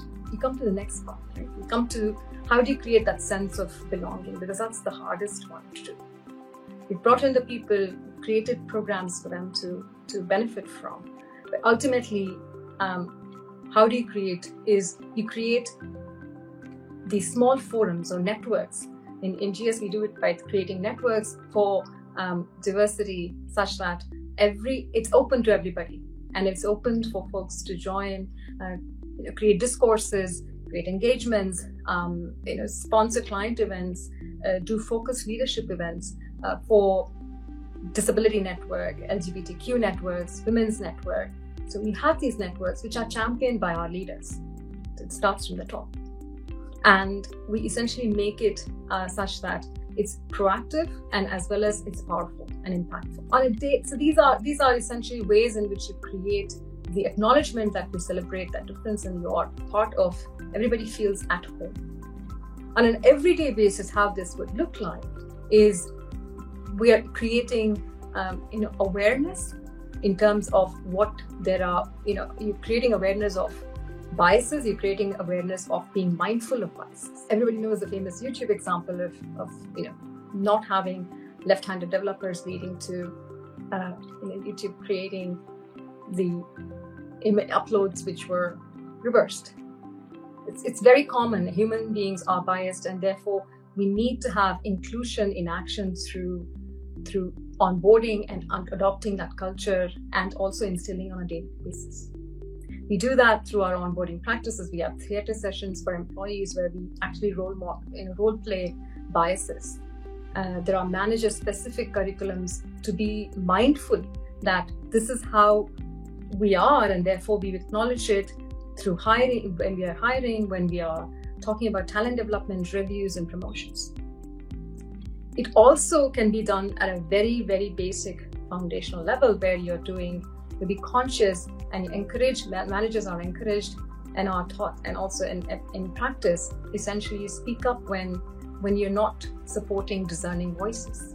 That's very fundamental to creating diversity and benefiting from diversity. So how does an outcome of this look like? The outcome looks like you see managers promoting or nudging women employees because they need that extra push. It looks like managers or leaders or moderators of meetings are pointedly asking the quiet voices to speak up, being inclusive in hearing everybody's opinion, even if they do not agree. Because echo chambers don't create winning ideas, debates do. So that's how a sense of belonging is created, by creating these networks, giving inclusive benefits for all, and creating a day-to-day environment that is really encouraging of people to be different, so they feel safe to be different. And finally, and the most important one, is championing this and making it everybody's goal. We have, for a reason, leaders who adopt and who sponsor all our networks. They are participating in each one of them. They act as mentors for diverse talent, and they also do reverse mentoring, such that they're able to get ground level feedback of how effective our policies are and how effective our practices are, and where do we need to improve. Finally, we make it count. Make it count and make it important. Like, D&I initiatives are not owned by D&I. D&I initiatives and being diverse and inclusive is owned by everybody. So when we're promoting folks, when you're doing talent reviews, make it part of the rubric.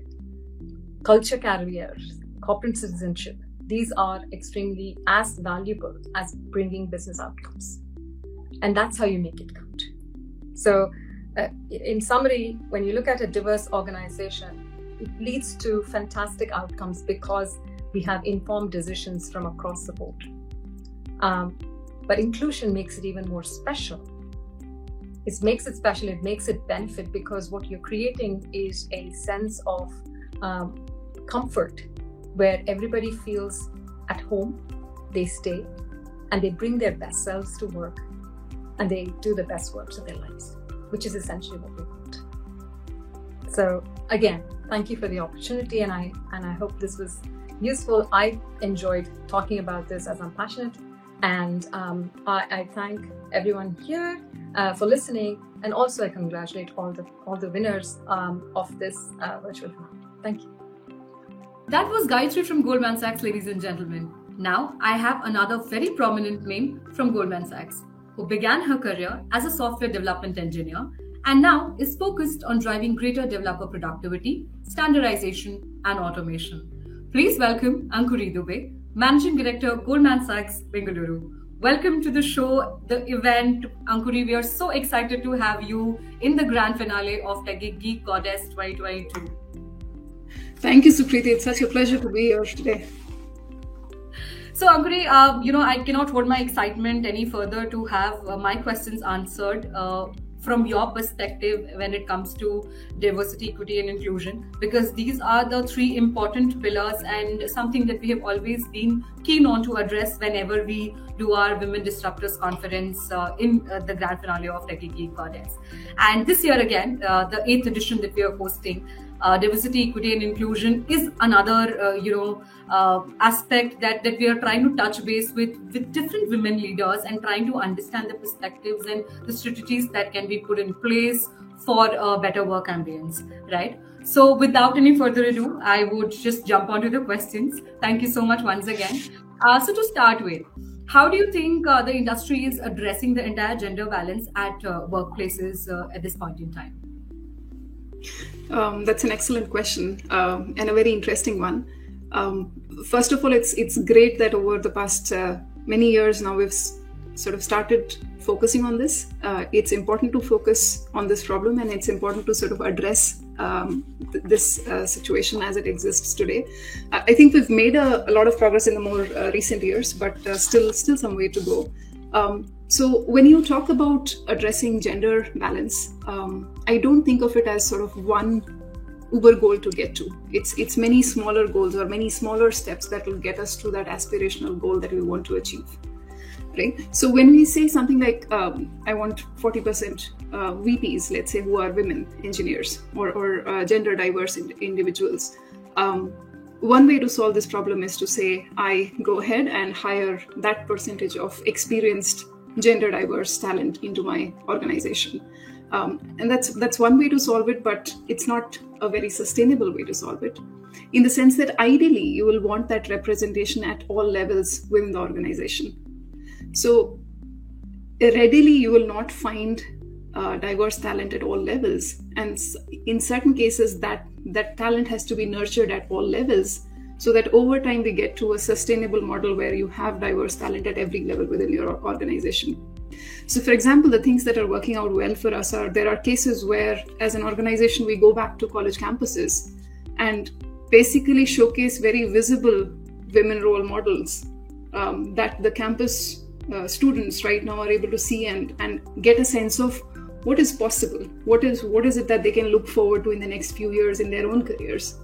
So via programs like Catalyst or Women Possibility Summit, where we are reaching out back to campuses and sort of women leaders are sharing their own journeys of what did that journey look like for them? What were the skills they needed to acquire? Who were sort of the mentors that they leaned on? How did they reach out to people? Why is networking important? So all of those aspects sort of pave the path for what is possible for these folks. So that's sort of one aspect of it. Now, when these people come into your workforce, the other thing to think about is what is the support structure around them? And that support structure that's required is not the same thing that you will do for women at all levels. That support structure or the requirement will be different when you are a junior developer versus when you're starting to lead a team versus when you're starting to lead a division. The skills that are required, it's all very different, which means that you need very tailored kind of training. So there are specialized programs for women who just started out versus women who are starting to lead bigger roles or bigger teams. Very specialized programs that sort of provide that skill set and pairing them up with mentors who've sort of been with those journey on that journey themselves. Sort of provides that perspective to women as they are growing in their careers also. So that sort of is talking about the kind of support that you need in your day-to-day work. But there's also a life outside work. And what can organizations do to sort of support that life outside work so that when there are points, you don't have to make a choice between work and life. It becomes an integration between work and life. So how can organizations do that? There are There are parental programs, support where organizations can provide, of course, the parental leave, but of course also on-campus support or sessions which provide perspective to expecting parents what to expect when they are sort of in that stage of their life. So all of these smaller things sort of add up and help us proceed towards that grander goal of achieving gender balance. Thank you, Ankuri. I think you know the smallest and the detailed segregation that you've done for women who are at a executive level or a manager level or at a senior position. I think the requirements that we lay out while we are strategizing is very important. And thank you so much for highlighting that point for us. Moving on to the next one, what strategies can be put in place when we are trying to create a work environment conducive to inclusion? So that again is a very interesting question. When you talk about inclusion, I guess the first step is to educate your workforce about what does that mean in the first place. Inclusion doesn't necessarily mean just include all genders or include all sexual orientation or include all religion, whatever it is that is differentiating people. Inclusion could also be very small things like your day-to-day interests, right? If you're having a team meeting, are you being inclusive of everybody else who's part of it? Are you making sure nobody is dismissive? Are you making sure there's a culture of respect within your team and across the broader organization also? So creating that inclusive environment starts from the point of helping your workforce understand what does it mean in the first place. It doesn't have to just mean that because there's diversity in the team, and it could be any kind of diversity. Just because there's diversity in the team, you have to just be mindful of that inclusion. Probably not. Even if there's not visible diversity, there could be diversity in ideas, in thoughts. And being respectful of that diversity of every kind and being mindful that that variation exists in the first place. I would think that's sort of the first step towards ensuring that there is inclusion. So, of course, there are multiple ways to get there. Things like sensitivity trainings, making sure people understand culture, like making sure there is a culture of like respecting that people will have differing opinions. All of those things sort of help us move towards a goal where there is an inclusive environment within the workforce. Thanks, Ankuri. I think, those suggestions that has come in and you rightly said that it's not just about, specifically mentioning a gender or, being inclusive of LGBTQ. It's about interest also that organizations can address. A very, very legit point. Thank you so much for that. The last one here, how can organizations advance their diversity, equity and inclusion programs? And I would like your recommendations here as an MD or a women leader in the, tech industry. You've started your career as a software developer. You've seen the transition and the evolution that has happened in your professional career. So, what sort of affirmation or ideas or anything that goes in your mind that can be done to address these critical pillars? Sure. First and foremost, having support from the leadership being very vocal about the fact that these things are important and not an optional aspect of your team. These are integral part of your day-to-day. This has to be very consistent message from the leadership. That's certainly something that helps. The other thing that sort of would help out is having a very visual and a very visible allyship. Regardless of the kind of diversity that you have in your workplace, the fact that a diverse individual feels heard and seen and can see that there are very visible allies within their workforce, that's something that also helps. One other thing that I would say helps out a lot is having a bunch of like inclusion networks, because again, the interests, the diversity groups may vary. And most of all, people feel included when they feel that they can share in a safe space. So these kind of inclusion networks basically serve as a safe space for people.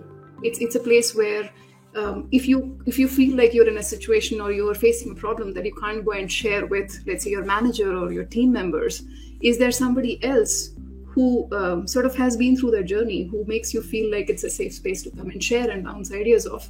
Those kind of inclusion networks are a big help also. So that those are a few things I would love to share. Lovely. Thank you so much, Ankuri. I think, each question had a new perspective to add on to as a women leader. And it was a delight, absolute delight to speak to you on all these three aspects as we try to cover diversity, the strategies and things that can be done. So thank you so much for being a part of our grand finale of Techie Geek Goddess. Hope everything that you have shared becomes an inspiration for all the women techies watching us, and taking inspirations from your professional growth and career and the tips that you have just shared. The organizations can also improve and adapt a lot of things that we have just discussed. So thank you so much for this once again, Ankuri. Thank you for being such a gracious host, Sukriti. It was a pleasure speaking to you. Thank you once again. We will now move to the main event and see what's happening there and what's next. Thank you. This was from the team Goldman Sachs, folks. Up next is a conversation with a women leader who has a rich experience in business transformation, global operations, and the development of new and customer-centric solutions. Catch this exclusive fireside chat with Ms. Kshama Dheer, EY GDS Strategy and Transaction Leader. Thank you, Sukriti. Thank you for a warm welcome. Maybe I can start with a quick introduction of myself. My name is Kshama Dheer. I am the Strategy and Transactions Leader for EY Global Delivery Services. Based out of Gurgaon, I am a Delhiite by birth. But what is interesting is I'm in a domain which has been a good combination of finance and technology, and I know this event is full of tech geeks. So that's an area I fundamentally love working with. Just as a backdrop, I've got close to about 2.5 decades of working experience, and have been with EY almost for close to 15 years. What we do in our services is help companies buy and sell financial assets, also help them formulate strategy, market entry strategy, business strategy, and also implement the executions of the strategic advice that we do. So that's what my brief background is. And I'm really excited to be part of this event. So thank you for inviting me, Sukriti. Thank you so much for joining us, Kshama. It's a delight to have you on this grand finale of Techie Geek Goddess with us today. Thank you once again. And I'm very excited and I can't wait to ask the questions that I have for you. So let's get on with it. So the first thing that I would want you to address and give me the insight of is, what are the top 3 skills you feel are relevant for the future? That's an interesting question. I'll do say that the skills that typically we think of that are relevant for future is more from a technical standpoint or a domain expertise standpoint. But my experience in the corporate sector for last so many years has been, while technical or the competency skills is something that we can easily get from our learnings, from our educational qualifications that we do. I think the skills which are really critical are technology skills, obviously, because data is the new language that all of us speak. But other than that, there are 2 more skills that I would want to lay emphasis on. One is an openness to learning new things. What I feel and what I've experienced across various candidates who come for interviews or people who have grown in their career hierarchy is the openness to learn new things is what really takes you places. Our ability to learn, unlearn and relearn is very critical, and this does not come so naturally to us, because fundamentally we are wired that once we've done our qualification, once we've educated ourselves well, we don't need to learn more, while actually and practically speaking, we all need to unlearn whatever we learn. And almost it's a given fact, and a study done by Harvard about 2 decades back, that every 7 years human beings change, and when they change they have to unlearn and relearn new things. So that's the first part of it. The second skill that I would also recommend is around listening skills. I think that is an area we fundamentally miss as we grow in our careers, because we are on a spree every time just to tell people what we are thinking rather than listening to what others have to say. And more so from a consulting background where I come from, it's more about understanding what the client's problem is and then work around it. I don't think we are in that stage and space right now. So other than the technology skills, two skills, Sukriti, that I'll add on is openness to learning new things, as well as listening skills. To me, these three are good mantras for success as we go further in our careers. I hope that answers your question. Okay. And moving on to the next one, what are the key services that you consider will, always remain important for the future workforce to stay ahead of the curve? Because, we see business and the technology is actually accelerating every day, and we see something new coming up. So what do you think, what services do you think will be very critical for the business as well as, for the employees? I'll relate it to the first question, Sukriti, that you asked. I think the three key services that I would think would remain relevant. One is data. Data, they say, is the new god or the new language that we speak. I mean, today you would not see even a young child living life without having access to data, without creating millions and zillions of data bytes that we create every day. So understanding data and doing a detailed, in-depth analysis of what the data would talk to us is a big skill. I don't call it as a skill which is only available to analysts any longer. I think we'd go in any field, be it in marketing, be it in sales, be it in production, even innovation of new services, productizing new areas of work. You talk to any of the Fortune 500 companies, or you talk to startup. I think if we don't understand the underlying trends, we won't be able to create new products. We won't be able to create new companies in any of the sectors. So I think data analysis, data analytics is a big service which is going to go. One can always relate it to data science as well. So that is an area which is going to grow as we go forward. The other one would be environment, sustainability and governance. ESG would be a big service. Now, one always would have a component of, how do we give back to the society as businesses as we run and grow.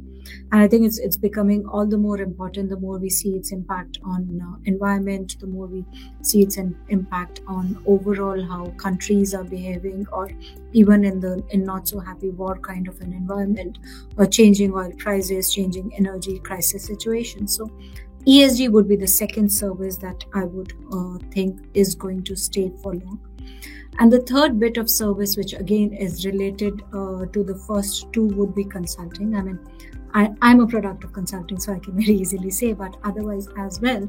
And consulting is something wherein you try to understand a business problem, you try to understand a client problem, put yourself in your client's shoes, and then try to help them.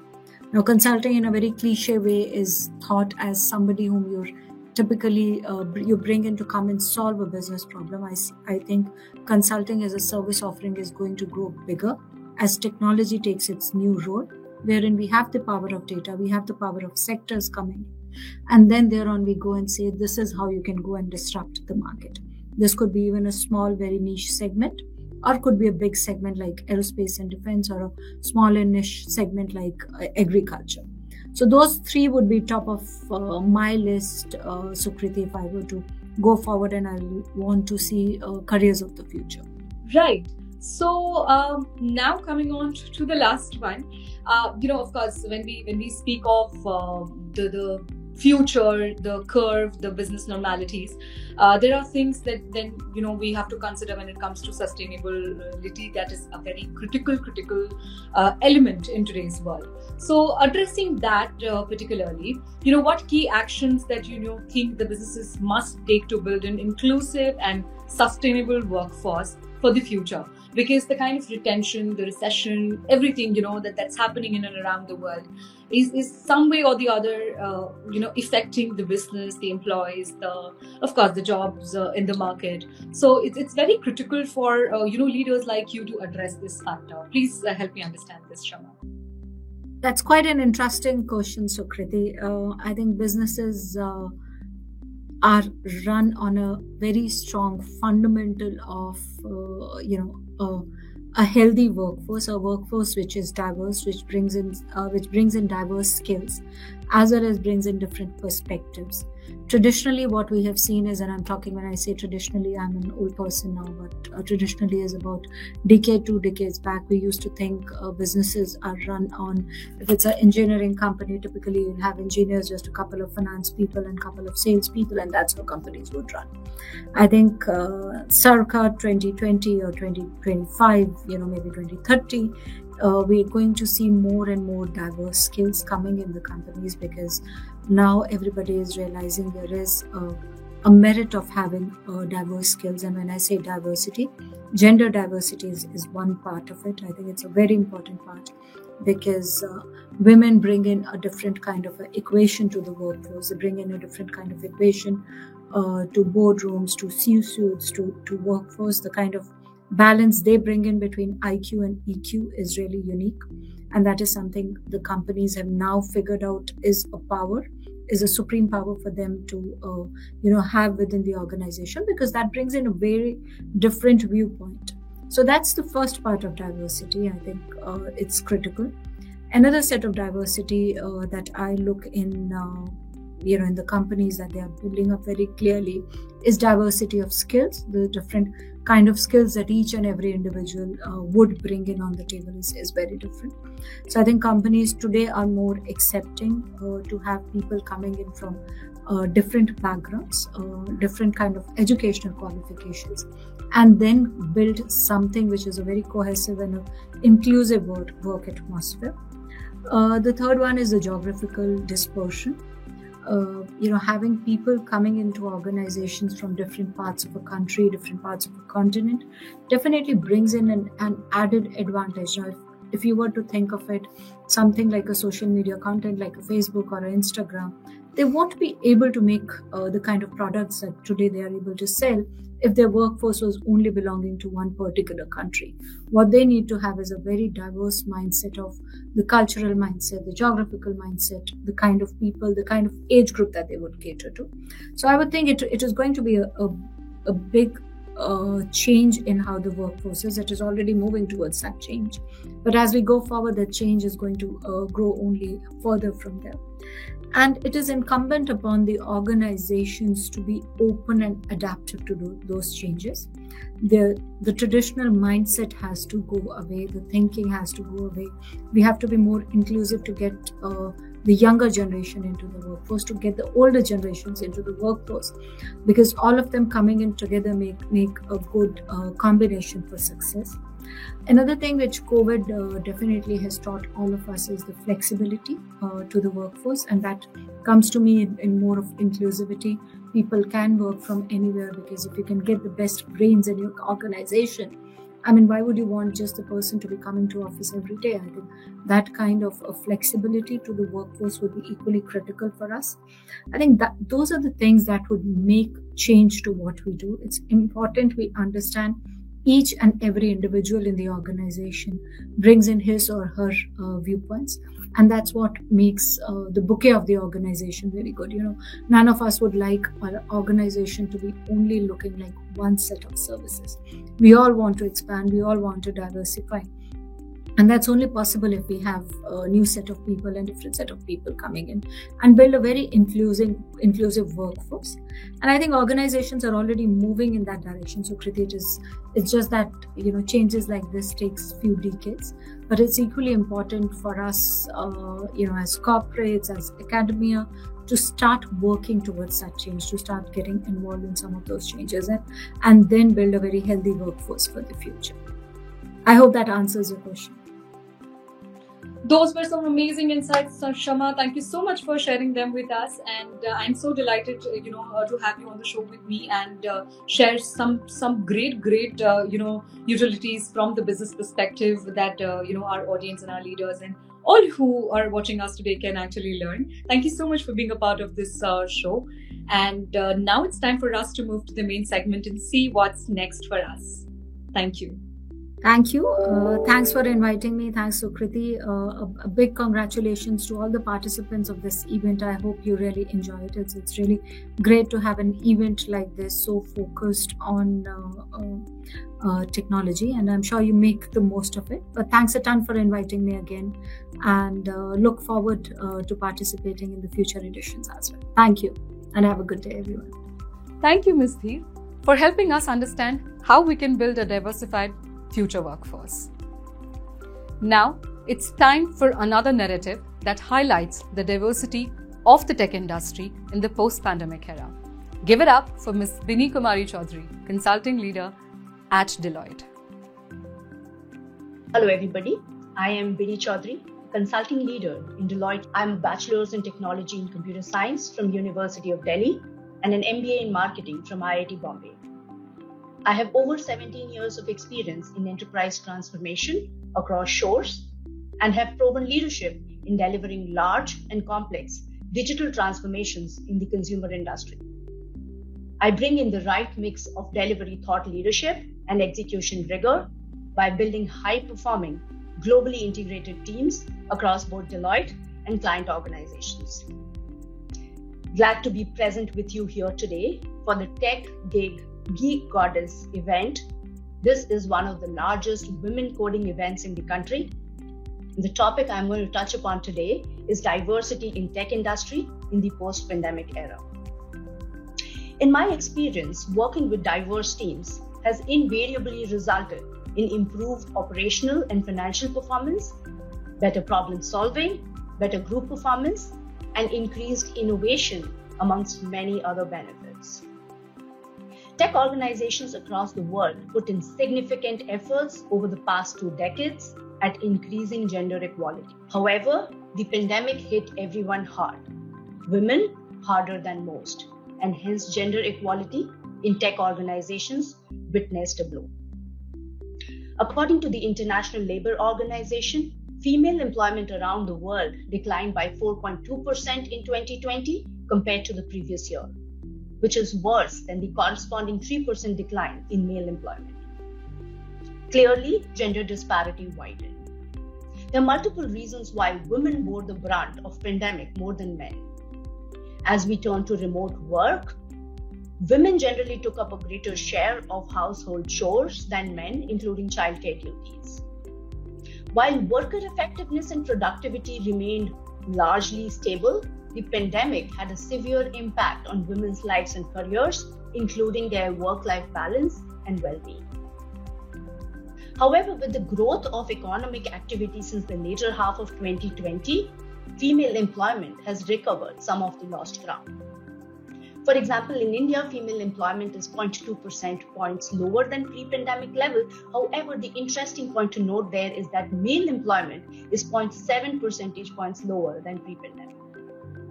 Women showed remarkable resilience to adapt to the needs of their professional and personal lives. Particularly in the tech industry, where the adoption of hybrid work culture is more prevalent, it has become relatively easier for women to return to work. While this journey continues to see an upward trend, there are many women who have made career and life decisions driven by their experiences during the pandemic. For some, this has meant seeking new, more flexible work options. For others, it has meant leaving their employers or the workforce entirely. Reasons vary from burning, reaching to alarmingly high levels, extensive childcare responsibilities. Many women reportedly also felt excluded in the hybrid work model. Women are still unable to switch off from work, with many concerned about the impact on their career progression. Even though companies do a good job of recruiting women into entry-level positions, a higher percentage of women than men leave tech roles before they reach leadership ranks. At Deloitte and many other tech organizations, DEI is a huge investment priority, more than ever before. We provide a respectful and inclusive workplace culture. We encourage growth through inclusiveness, equity, including equitable compensation, flexibility leading to work-life integration, promote mental and physical well-being, and are highly committed to bolstering gender equity that is visible in our recruitment and retention efforts. We have 41% women in the firm. We start early by generating excitement for tech roles and campuses. Through the pandemic, we managed to hire more than 50% women recruits through this route, leveraging the virtual selection process. Many high-caliber women who leave tech careers or make a career change may face obstacles getting back into the workforce. Some lack confidence, current skills, or a professional network needed to re-enter today's tech job market on their own. We have a unique program that is focused on getting women back to work after a career break. This has traditionally been an overlooked talent pool, and we have been a trailblazer in this space. Recruiting experienced, diverse technology candidates is only half the battle. Retaining them requires leadership commitment to a DEI strategy that cultivates an inclusive culture. We in Deloitte enroll women in technology to apprenticeship programs that focus on training, skill development, encourage them to have a role model, and demonstrate personal interest in moving them forward to take leadership roles. The tech industry has been able to make a great headway. There is still a lot of ground to cover. The industry must adopt a holistic, multifaceted approach to diversity and inclusion by diversifying the pipeline, carving new paths to tech careers, understanding employees' perspectives, and supporting diversity in the broader tech community.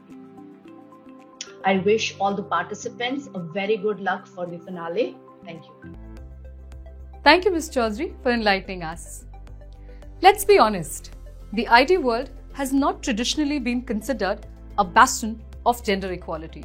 In fact, gender bias has been so prevalent in the tech, many people just assume that the computing industry has always been male-dominated and that the significant contributions women are making in tech industry are unprecedented, a testament to how far we have come.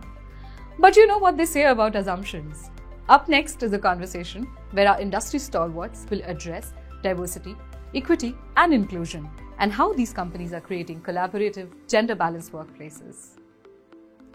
So I'm here with this stellar panel in the virtual grand finale of Techie Geek Goddess 2022 to talk about diversity, equity, and inclusion, how one can create a collaborative gender balance.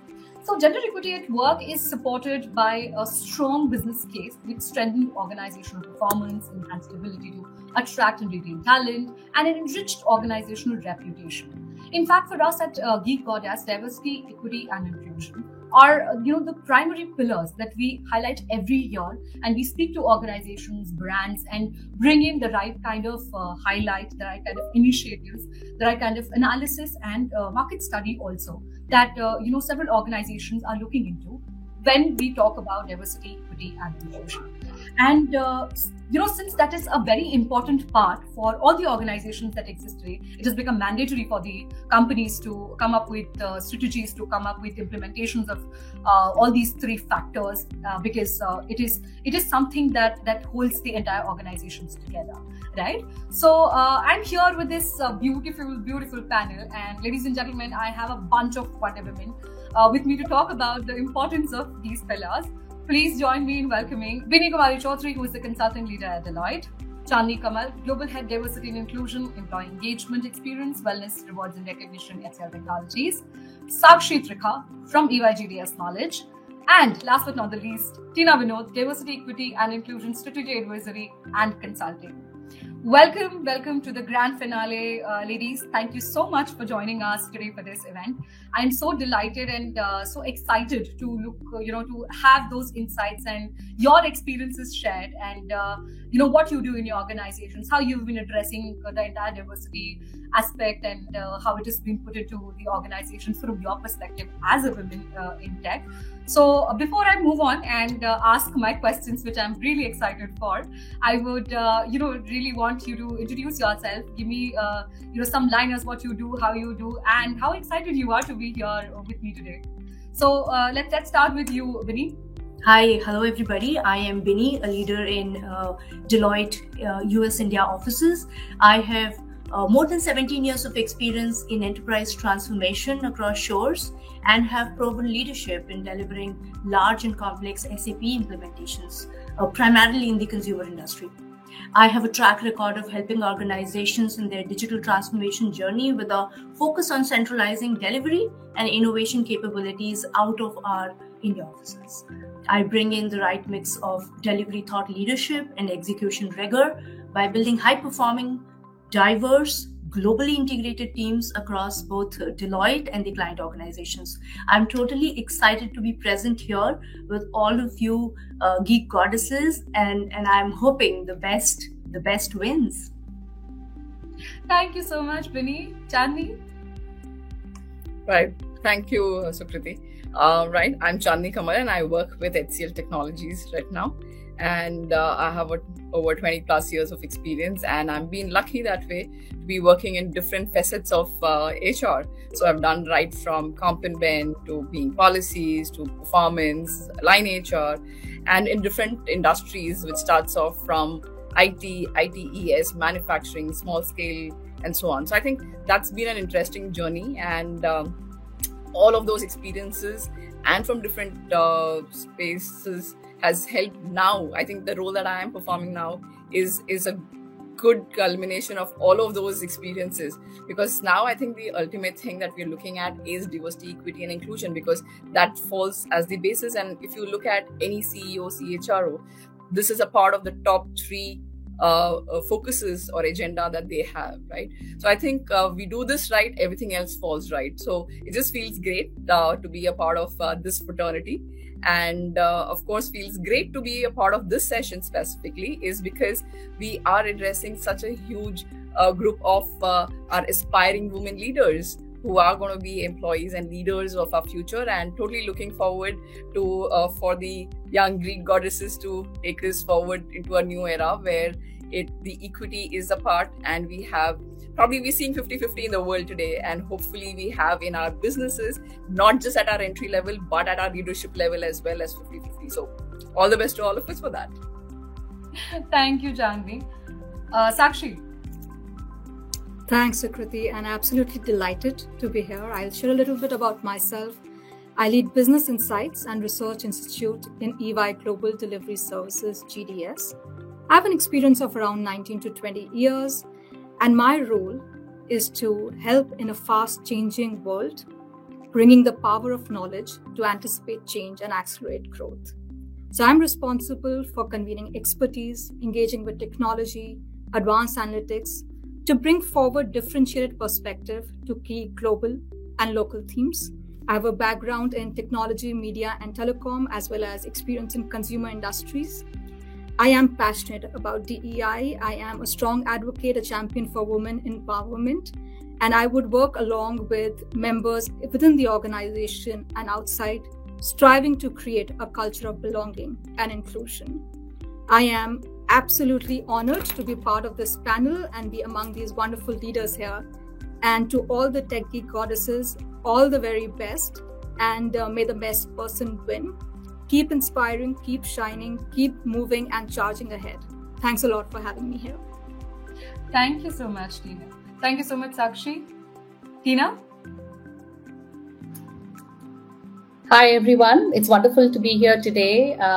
I think the tech industry has been extremely progressive in its views and initiatives around gender equity in our workplaces today. And it's wonderful to see initiatives like this happening. So I'm really glad for everything that all the progress that we made in the tech industry today. I come with 20 plus years of experience in operationalizing and designing DEI programs and best practices, both globally and in India.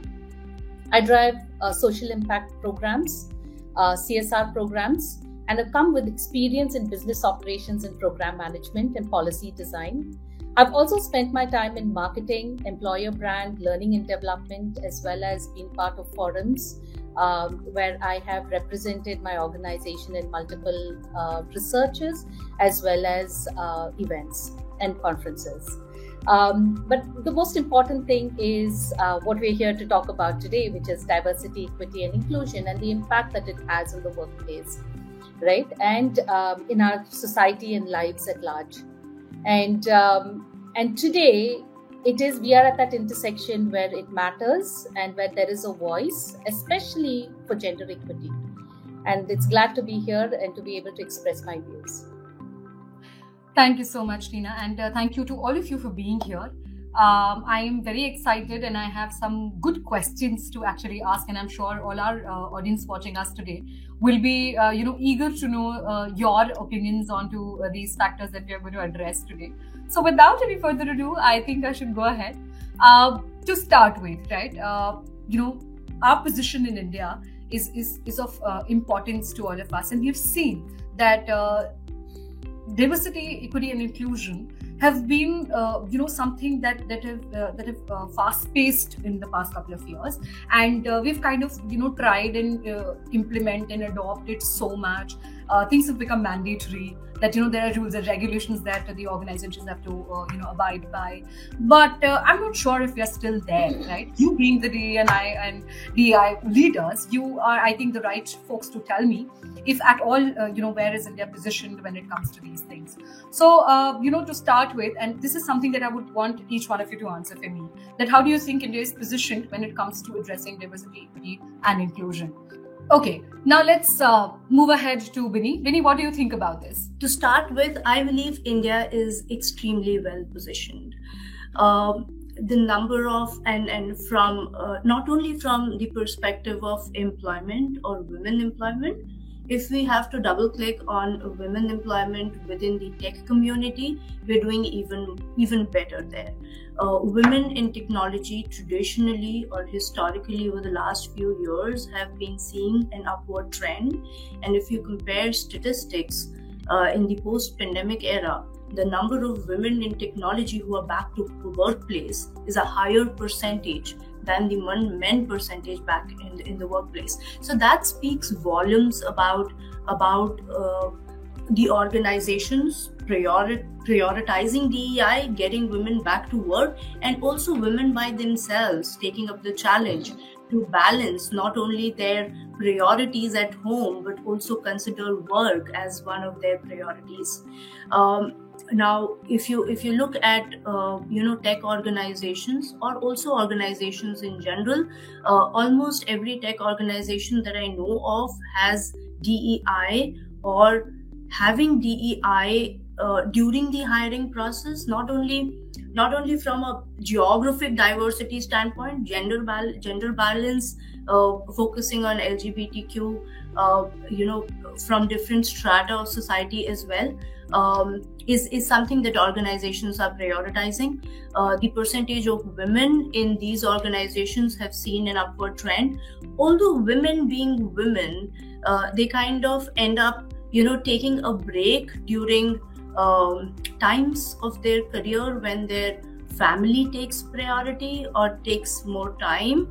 Having said that, I'm also seeing organizations which include Deloitte as well to come up with practices or to come up with a support system in order to continue to have these women work and go over that phase of their life seamlessly. So when these are the kind of organizations in India who are adopting these practices collectively as a country, we're doing much better, and I am hoping we will continue to do better.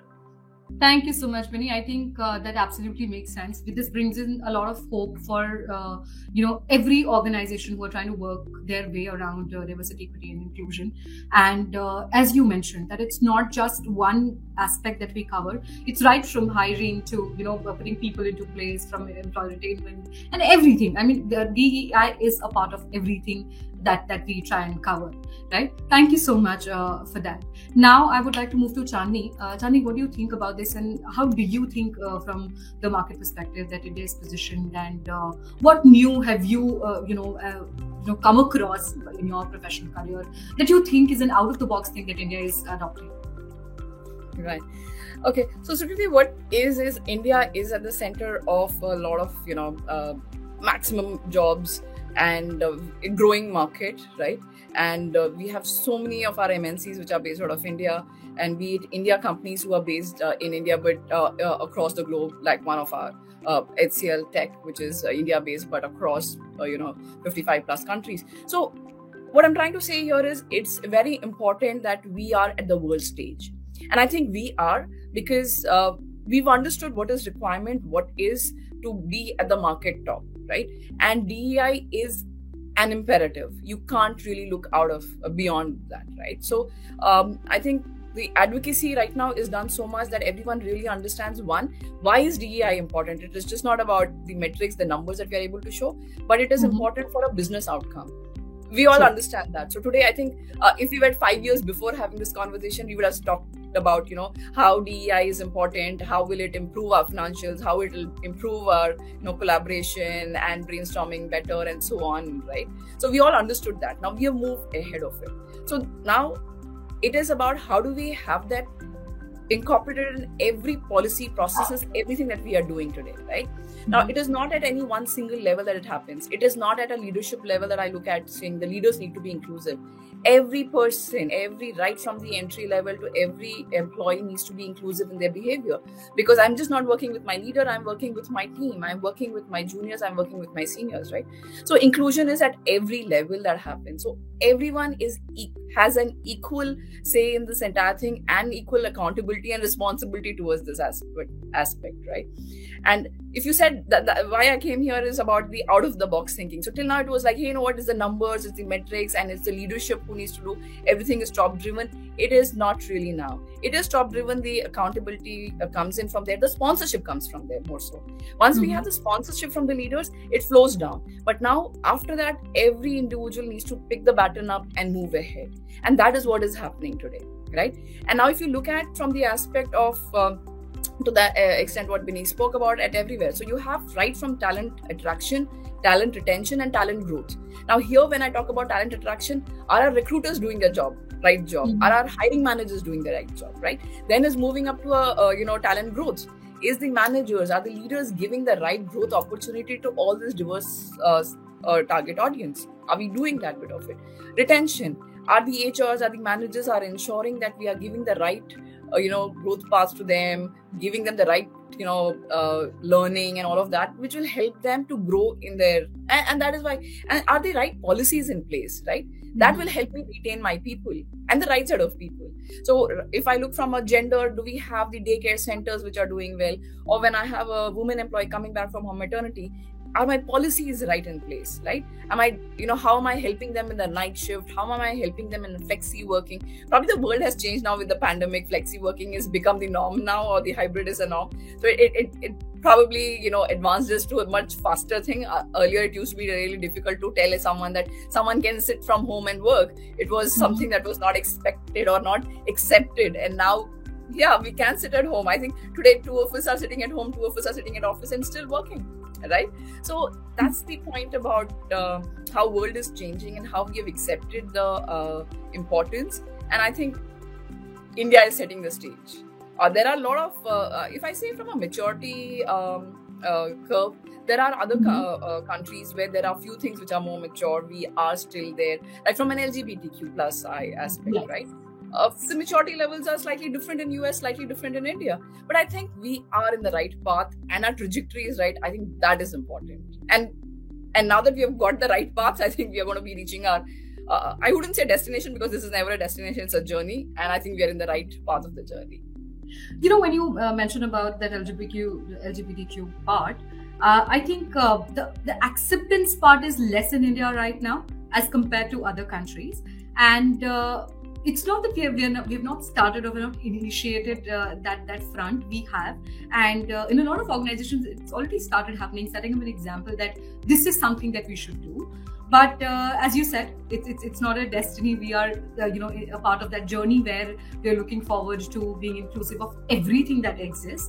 And I think partially we are there, and someday, I think very soon, we should be there when we can say that yes, we are here, inclusive of everything that we ever dreamt of, right? Thank you so much for that, Chandi. I will now move to Tina. Tina, what do you think? Post-pandemic, we continue to see issues and inequalities that have remained overlooked. However, there has been a huge evolution in the way diversity, equity, and inclusion has been prioritized. And currently, the way it's evolved post-pandemic is something that I feel very proud of. I think the digital revolution has been a huge contributor in our learning journey when it comes to diversity, equity, and inclusion.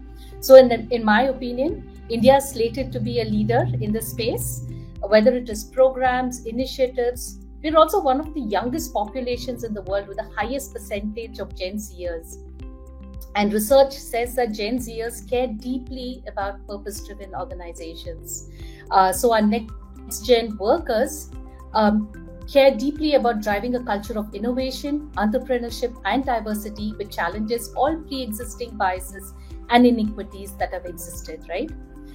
We also have leaders in the workplace who recognize the value that a diverse workforce brings to their services, innovations, business success, and exploring all dimensions, whether it's wanting to hire diverse talent, engaging and inclusion of a diverse talent, even if it means that they want to, tap into a diverse market pool, build diverse products, or have a very diverse dimension when it comes to employees in the workforce today.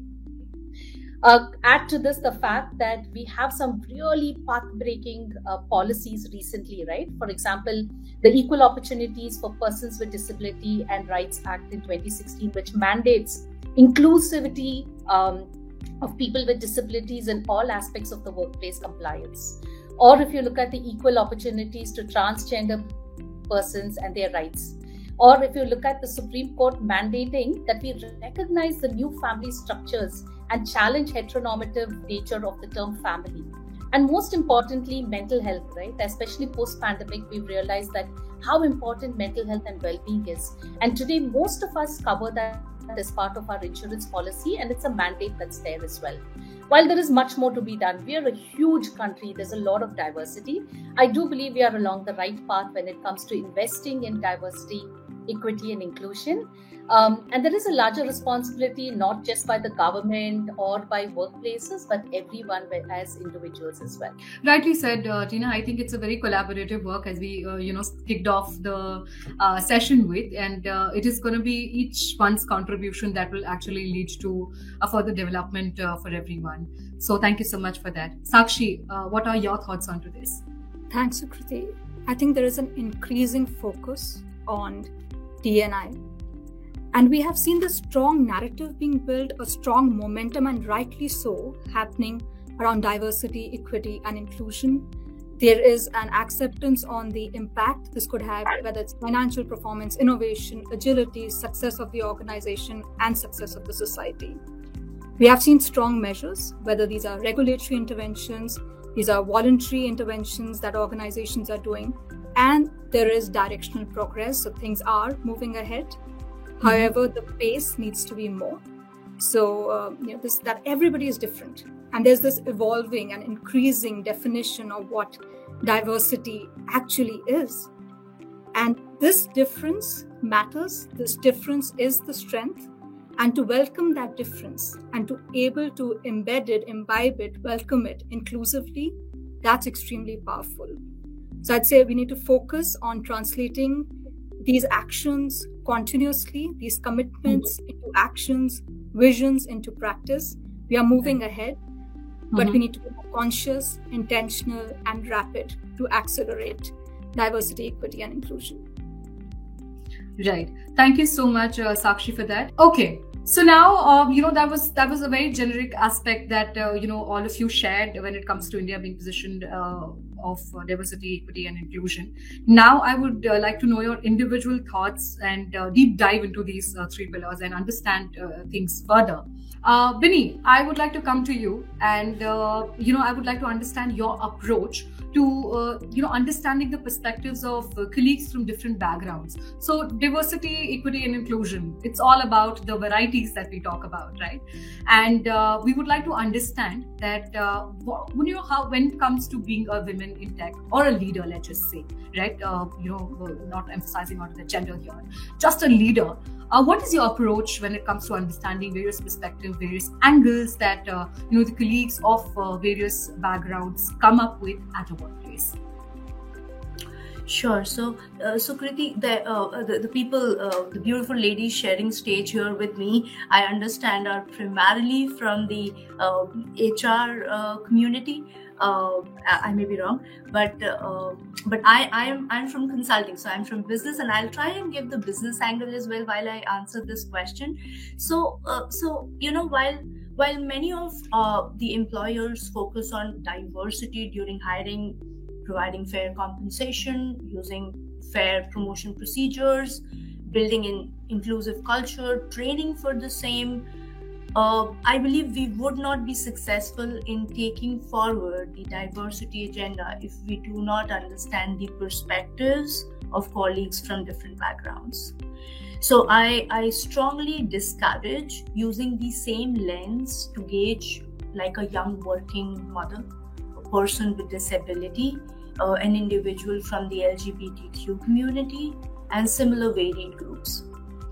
It is not level playing field when we manage teams and team members from diverse backgrounds. So those aspects have to be taken care of. Now, there are many ways in which we set our DEI goals, execute them, and measure them. But right now, I will try and share my perspectives and how something that share something that has been successful for me in the past. Like forming a DEI council is extremely important. Now, this council could be involved in goal setting around hiring, retaining, advancing a diverse workforce, and should ideally meet like at least once every quarter or once in 2 months, etc., to review what the organizational feedback has been and troubleshoot all kind of challenges they have been hearing regarding the inclusivity policies that have been chalked out by the firm.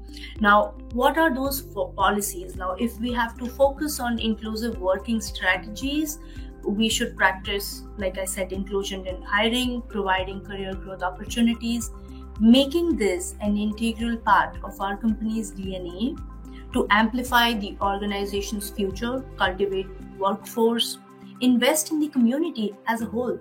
Right? Like Tina also mentioned, taking care of the well-being and mental health of these diverse professionals actually goes a very long way. Mm-hmm. Another thing I have seen that definitely helps in understanding these perspectives is active communication.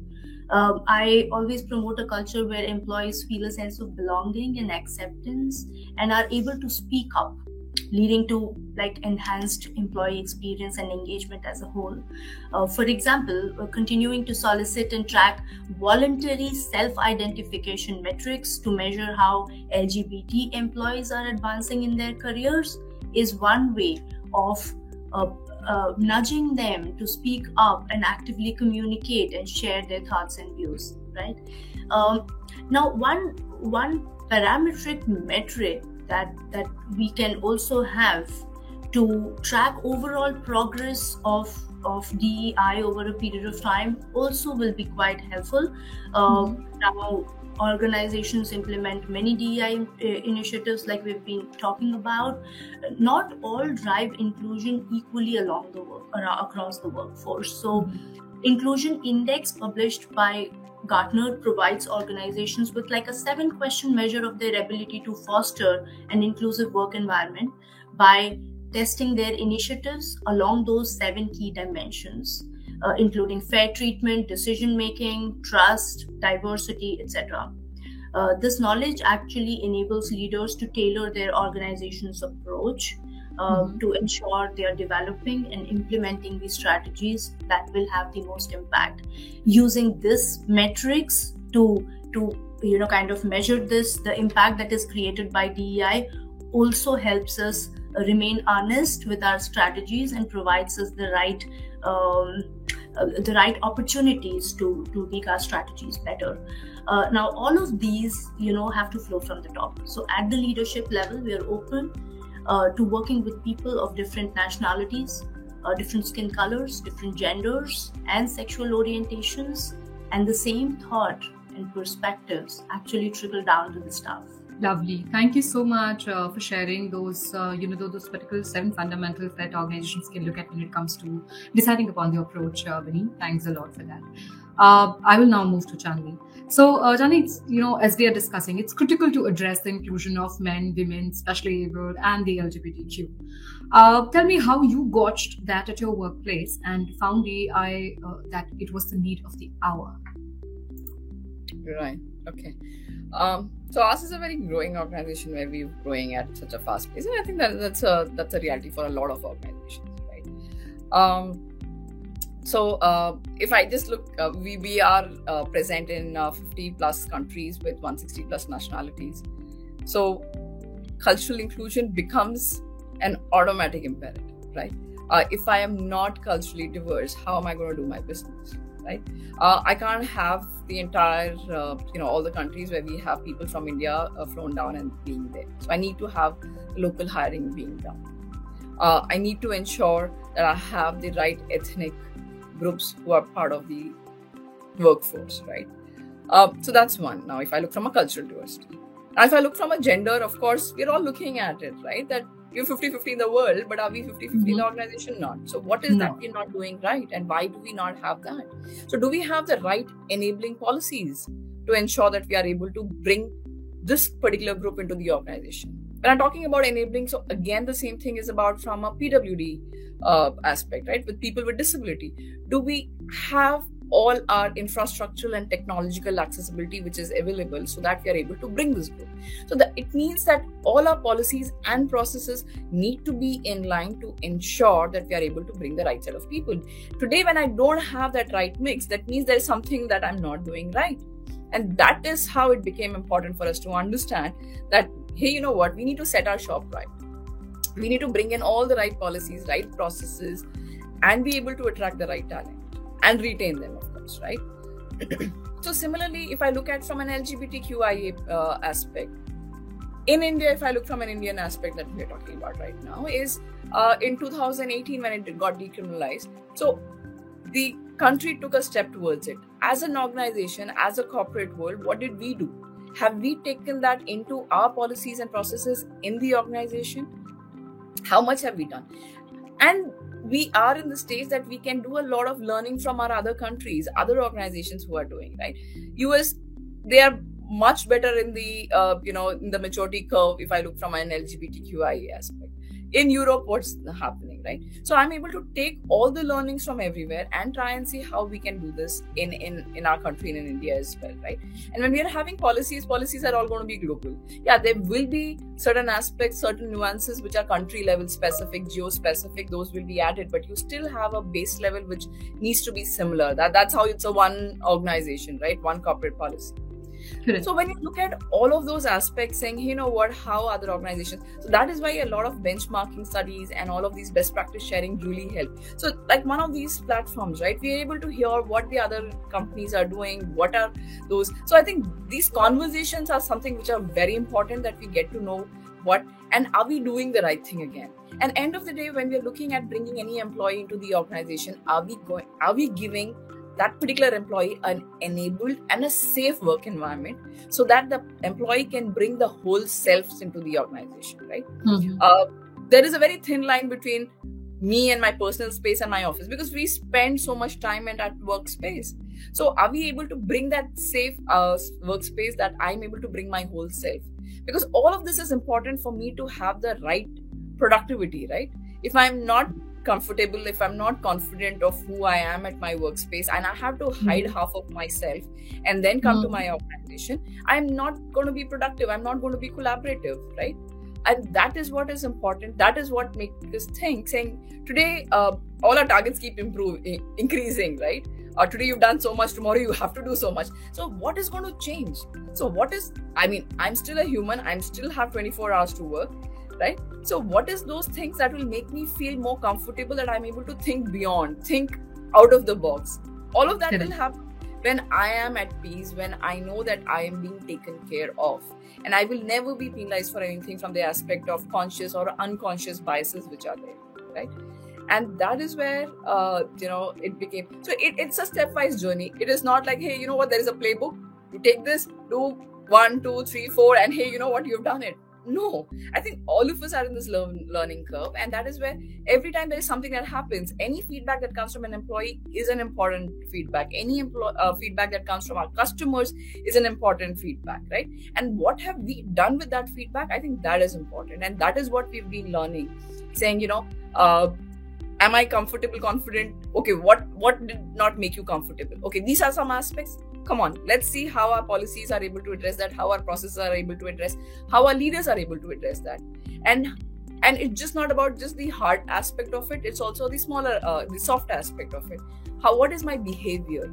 So when we say about inclusion, right, I'm able to include everyone. So what is inclusion? Inclusion are a set of behaviors that I exhibit that makes me look that I am inclusive, and as an employee, I feel I'm included in the conversation, I'm included in the decision making, I'm included in the organization, right?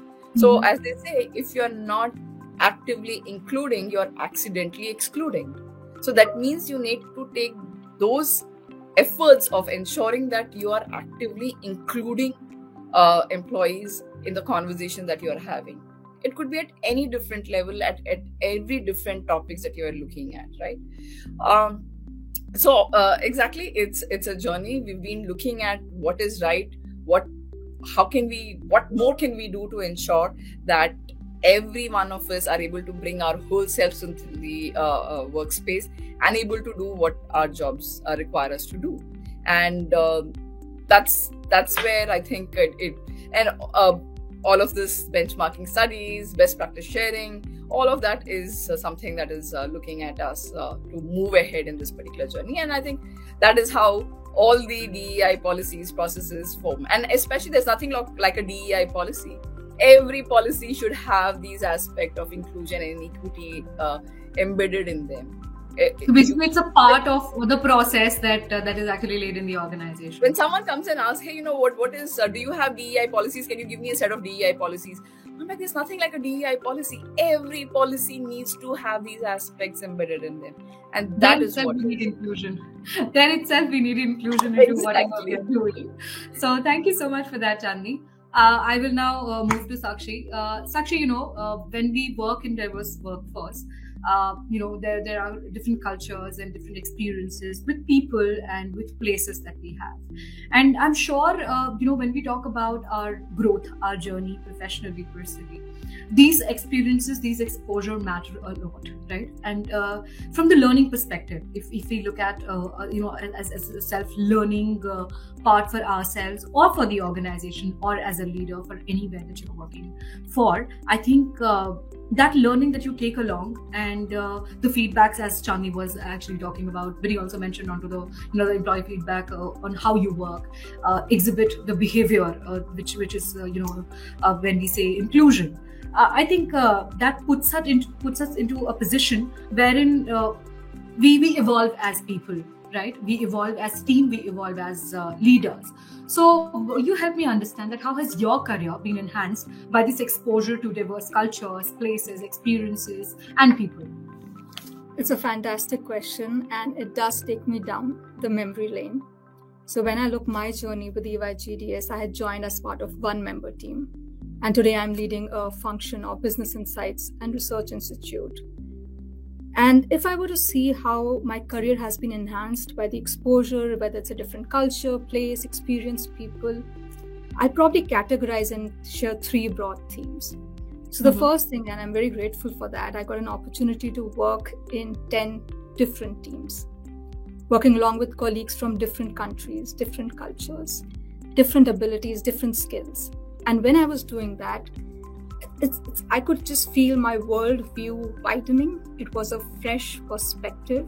So it was what I know about tech, but then what's tech and media and entertainment? What's the intersection between tech and consumer, tech and health?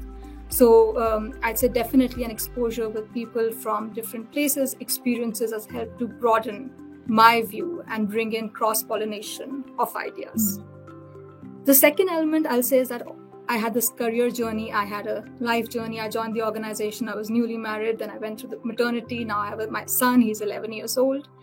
And through this time, the ability to get counsel, sharing insights, having people I could reach out to, sounding boards, mentors, role model colleagues, whether it's a training program, learning from coaches in different countries and different cultures, the network that could have been built. That's another area which again helps to deep dive into what is it that I want to stand for, what is it that I'm learning, what is it that I would want to be known for and pay back and pay it forward in the organization and in the society. And the third thing which I say, this exposure helps in is better decision making. And as we see so much of transformation, so much of complexity, the requirement for solutioning, taking more holistic view of implications of things which are happening around, I would say the ability to get views which are different, to welcome views which are different, helps in asking a better question. And a better question is important because better question will lead to a better answer, and that's how the world works better. But definitely my career has, and my decision making has been significantly enhanced with the exposure that we would have to diverse views and diverse experiences. Thank you, Sakshi. I think that actually sets an example that we all, can have different experiences, and it can actually help us grow and actually have diverse perspectives towards looking things, and maybe even just sharing an opinion too, right? I think that's a very, very legit point that you have made. Thank you so much for sharing your journey with us. I will now move to Tina, and I think this should be the last one for our discussion here today. So Tina, ThoughtWorks has spearheaded some innovative diversity, equity and inclusion programs, as you were speaking, and efforts like the WAPSI program for women in tech who are looking to return from a career break, and the Interning with Pride program for LGBTQ folks are some of the things that you're doing. What, according to you, are some of the critical areas that organizations should be focusing on in today's, especially the post-pandemic work? So I think it's very important that organizations understand where diversity sits in their business. When we look at ThoughtWorks has always understood the importance of diversity at our workplace with the angle of what positive social change can bring to our business, our people, and the society at large. So a holistic approach to DEI with an inclusive and equitable strategy is what is the approach that we have taken. And integrating and understanding DEI in our purpose, values, and business success, right? Whether you look at our purpose statement, whether you look at our values, we have diversity, equity, and inclusion sort of pillars and well integrated into the entire strategy. Now, this is what people hear when they hear about ThoughtWorks. This is what our clients hear.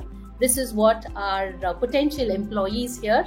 This is what our current employees hear, and this is what the world hears about the organization. So it's very, very important, I think, especially in today's world and as a technology company where we are looking to build services and products for a really diverse set of people, that inclusion is inbuilt into the business strategy. It's also very important to have a diagnostic approach, right? Be very clear when it comes to looking at insights and look at data that will help you understand, hey, these are the people who are, for example, being challenged. These are the set of people. There is a pattern that certain people are leaving the organization, or certain groups of people. And how do we address that? So this can happen through multiple aspects, but anonymous employee surveys, exit interviews. There's a lot that you can do when it comes to diagnostic. Affirmative action backed by inclusive policies and practices is also important. It is important. It is not tokenism. It is important to level the playing field, like some of our panelists just mentioned, but it needs to be backed by a very clear messaging and an inclusive strategy as well. And of course, today, hybrid flexi working practices have become the norm.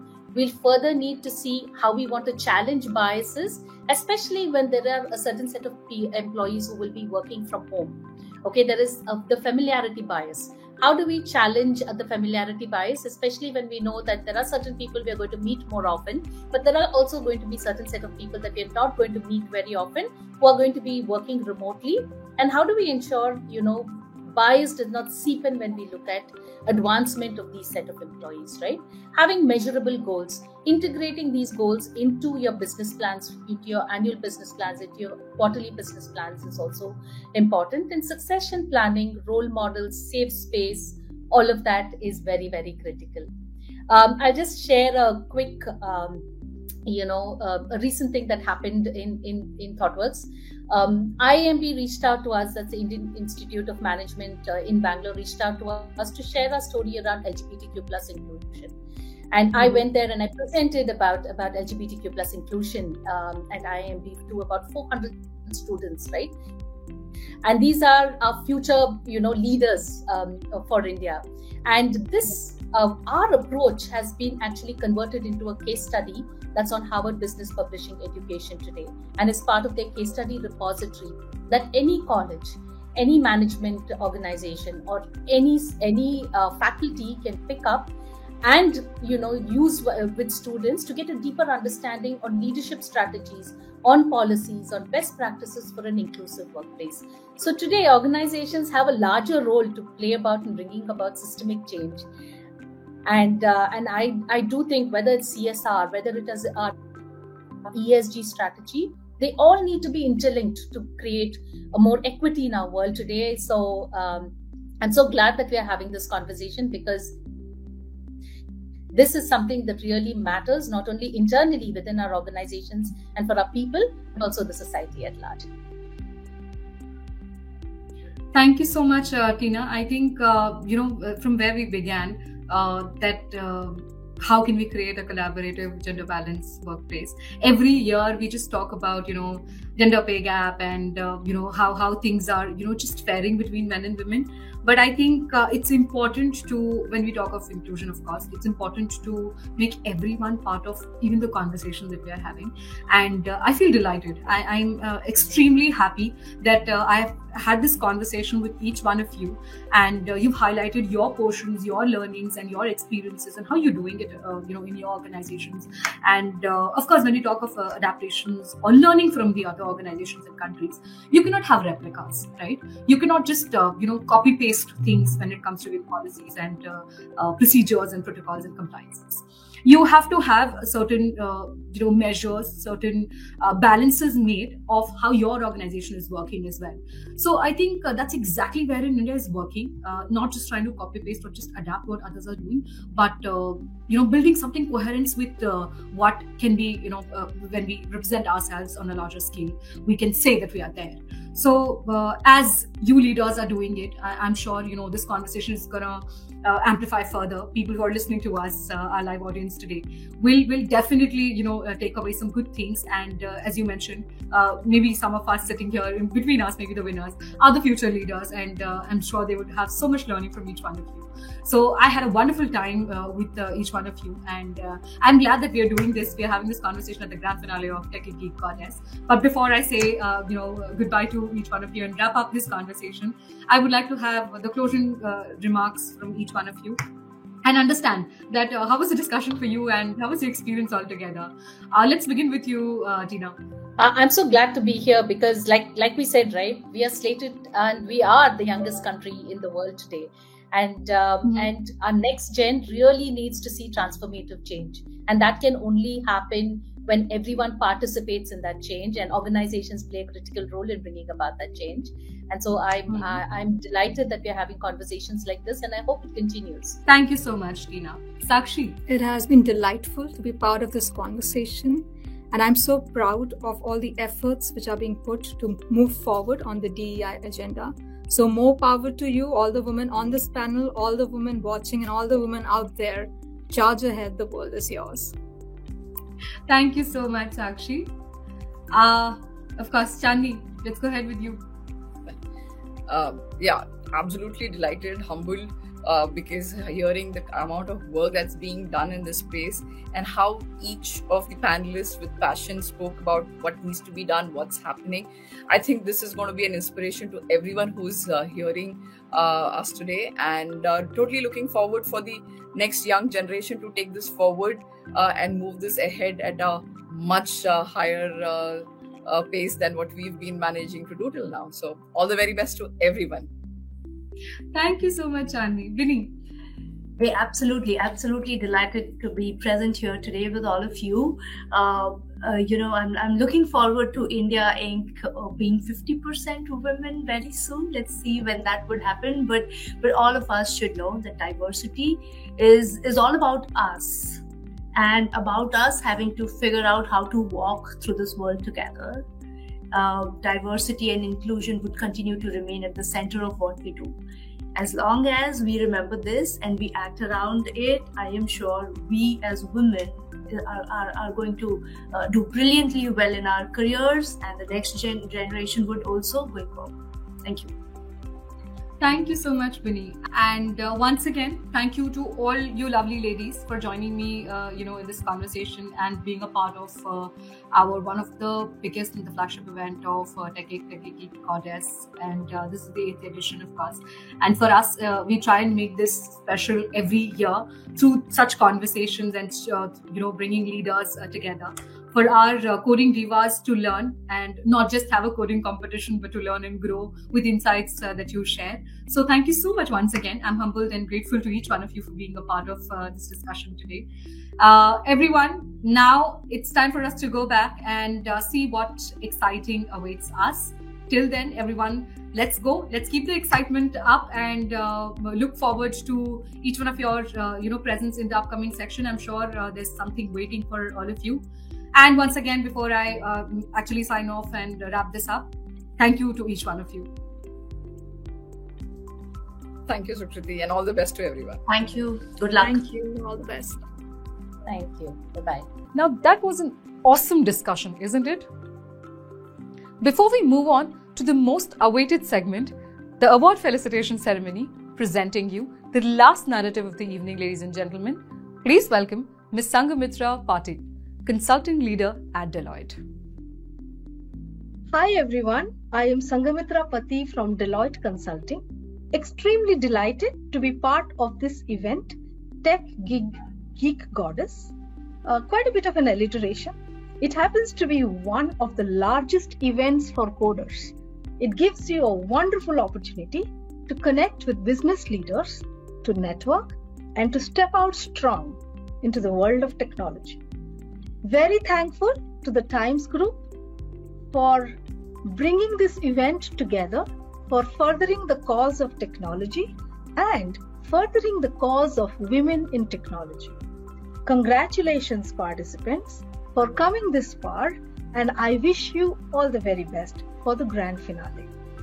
A little bit about myself. I lead AI-driven transformations for businesses, and I work in the analytics and strategy space. I am excited to be here today talking to all of you enthusiastic women practitioners in AI and data. We will be covering a topic of mutual interest: how women in technology are gaining their ground. Technology is central to all conversations these days, and it is shaping the way the world will be and the world can be. So, it is the right time to be in technology, and women in technology are evidently gaining ground. It is corroborated by recent research. According to a study by Deloitte, women's share in the overall tech workforce has increased by 6.9% between 2019 and 2022. Their share in technical roles has grown by 11.7%. And in general, the other trend which I take a lot of pride in is that the share of women in leadership roles in technical space has grown by 20%, though on a smaller base. So what does it take to be on the edge of a fast-paced area in technology, like AI, data, cloud, or digital? Here are a few ideas from my own personal experience. Firstly, acquiring and demonstrating technical expertise and putting it in the context of a business is foundational. What do I mean by that? In my experience, the genesis of any technical leadership or leadership in the field of technology lies in developing a core area of expertise. It is important to invest in, build and develop technical eminence. That is a true differentiator. I make a lot of efforts at learning and developing competency areas.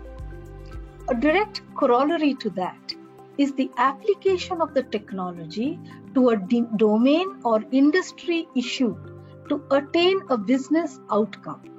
That is the real test of technical prowess. It helps to bridge the chasm between an academic theoretical effort and real life impact. It makes our expertise extremely relevant. Not so long ago, the area of AI was almost synonymous with data science, which was viewed as one specialized area with small niche projects.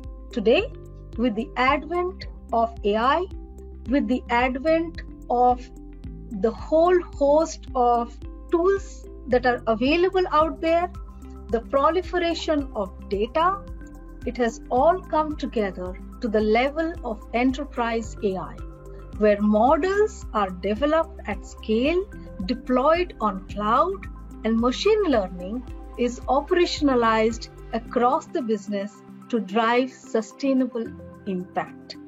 Now that comes with a whole host of skills coming together: data scientist, AI architect, domain experts, data engineers, MLOps engineers, automation experts, streaming data experts.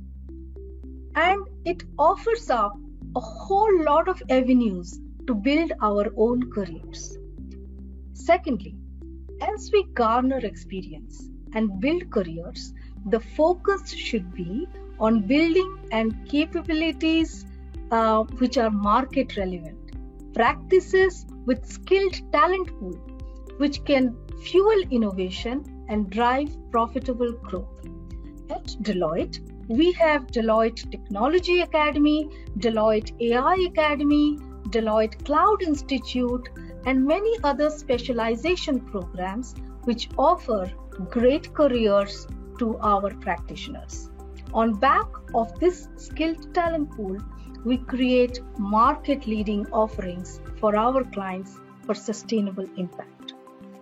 The third and the final piece I will say to attain a leadership in any technical area, and this is very important, comes with a whole lot of self-motivation. It is to step back from the here and the now and to explore the unproven and the uncharted. This is something unique to the field of technology. It offers the promise of innovation. It is important to traverse new areas, take risks, challenge ourselves and our teams to create new frontiers. I will end with one food for thought for all of you. An area that I am very close to currently is the privileged partnership between Deloitte and NVIDIA. So with that, I think you are in absolutely the right place. Thank you for making the time for participating in events like the Tech Geek Goddess, and congratulations on coming this far. I wish you all the best for the grand finale as well as for making and crafting bright, sustainable, long-term careers for yourself. Thank you.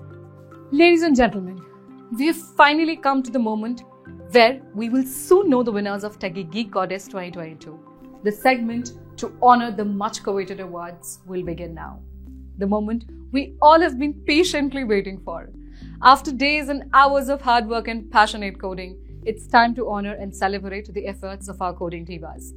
Now, it's time to unveil the winners of the Coding Challenge. We will begin with the declaration of the fourth runner-up. Let's have a look who the winner is. Thank you, Sukriti. Good evening, everyone. I know everyone is excited to know the winners. I am equally excited.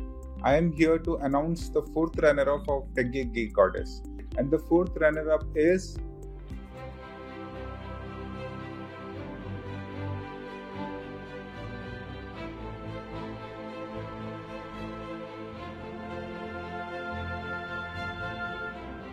Congratulations. Congratulations to the winner. Time for us to know the third runner-up. For this, may I please invite Mr. Sanjay Goel, Business Head, Tech Geek. Thank you, Sukriti, for inviting me.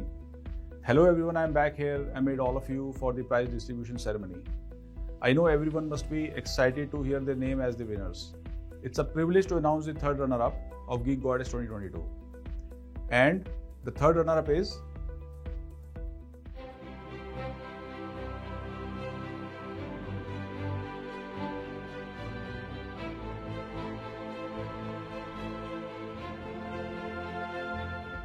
It's a well-deserved award and congratulations. Ladies and gentlemen, we are this close to declaring the champion, the coding diva of Techie Geek Goddess 2022. I'm sure all of you are experiencing the adrenaline rush like I am right now. Taking this excitement a little higher, let's see who the second runner-up is. Good evening, everyone. I'm Sunita Gundu, VP Application Product Manager, Synchrony. I'm excited to be part of the Techie Geek Goddess 2022 award ceremony. The second runner-up goes to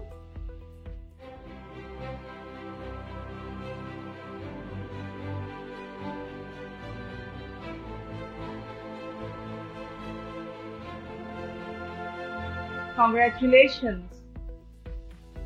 Congratulations to the winner. Folks, hold your breath. Sit back. We are a few moments away from knowing the champion of this mega coding event. Let's see who the first runner-up is.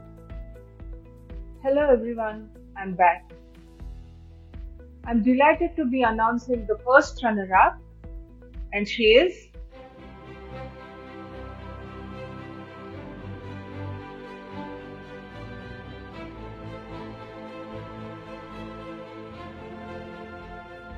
hearty congratulations. Well deserved. Congratulations to the winner. Moving ahead, ladies and gentlemen, the moment has arrived to declare the most coveted and prestigious award of the evening. And to designate the winner of Techie Geek Goddess 2022, I would like to invite Mr. Ruchika Panesar. Good evening, everybody. Hi, I'm Ruchika, last name Panesar. I'm a technologist and part of the American Express family. I lead up the technology function for the Asia Pacific region for the company. I'm really excited to be here today among this enthusiastic audience for the grand finale ceremony of the Techie Geek Goddess event that I've been fortunate to be a part of in some way for the many years before this. I'm so excited to get to know the winner among 69,000 women engineers this year. And the winner is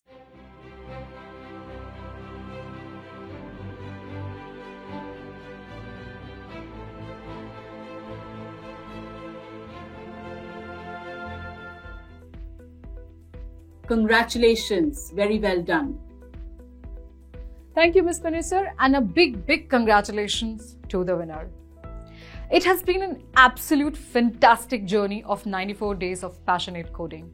As we come to the end of this incredible journey, I take this opportunity to thank our presenting corporate partners, American Express India, our title partner, Synchrony, Diamond partner, Persistent and Wipro, Platinum partner, EY GDS, Silver partner, Special Category, Logitech, and digital partners, Goldman Sachs. Our sincere thanks to all the esteemed guest speakers, prominent leaders, and all the dignitaries for their gracious presence all along. Congratulations to all the winners and the participants. Your support has helped us continue to expand our mission to provide the community, resources, and education that women in tech need to thrive. We're super grateful. We hope to see you again next year. Catch all the information on our social media pages. Keep sharing your love and support. TechGeek will be back with another edition next year. Till then, let your compassion fuel the passion of coding in you.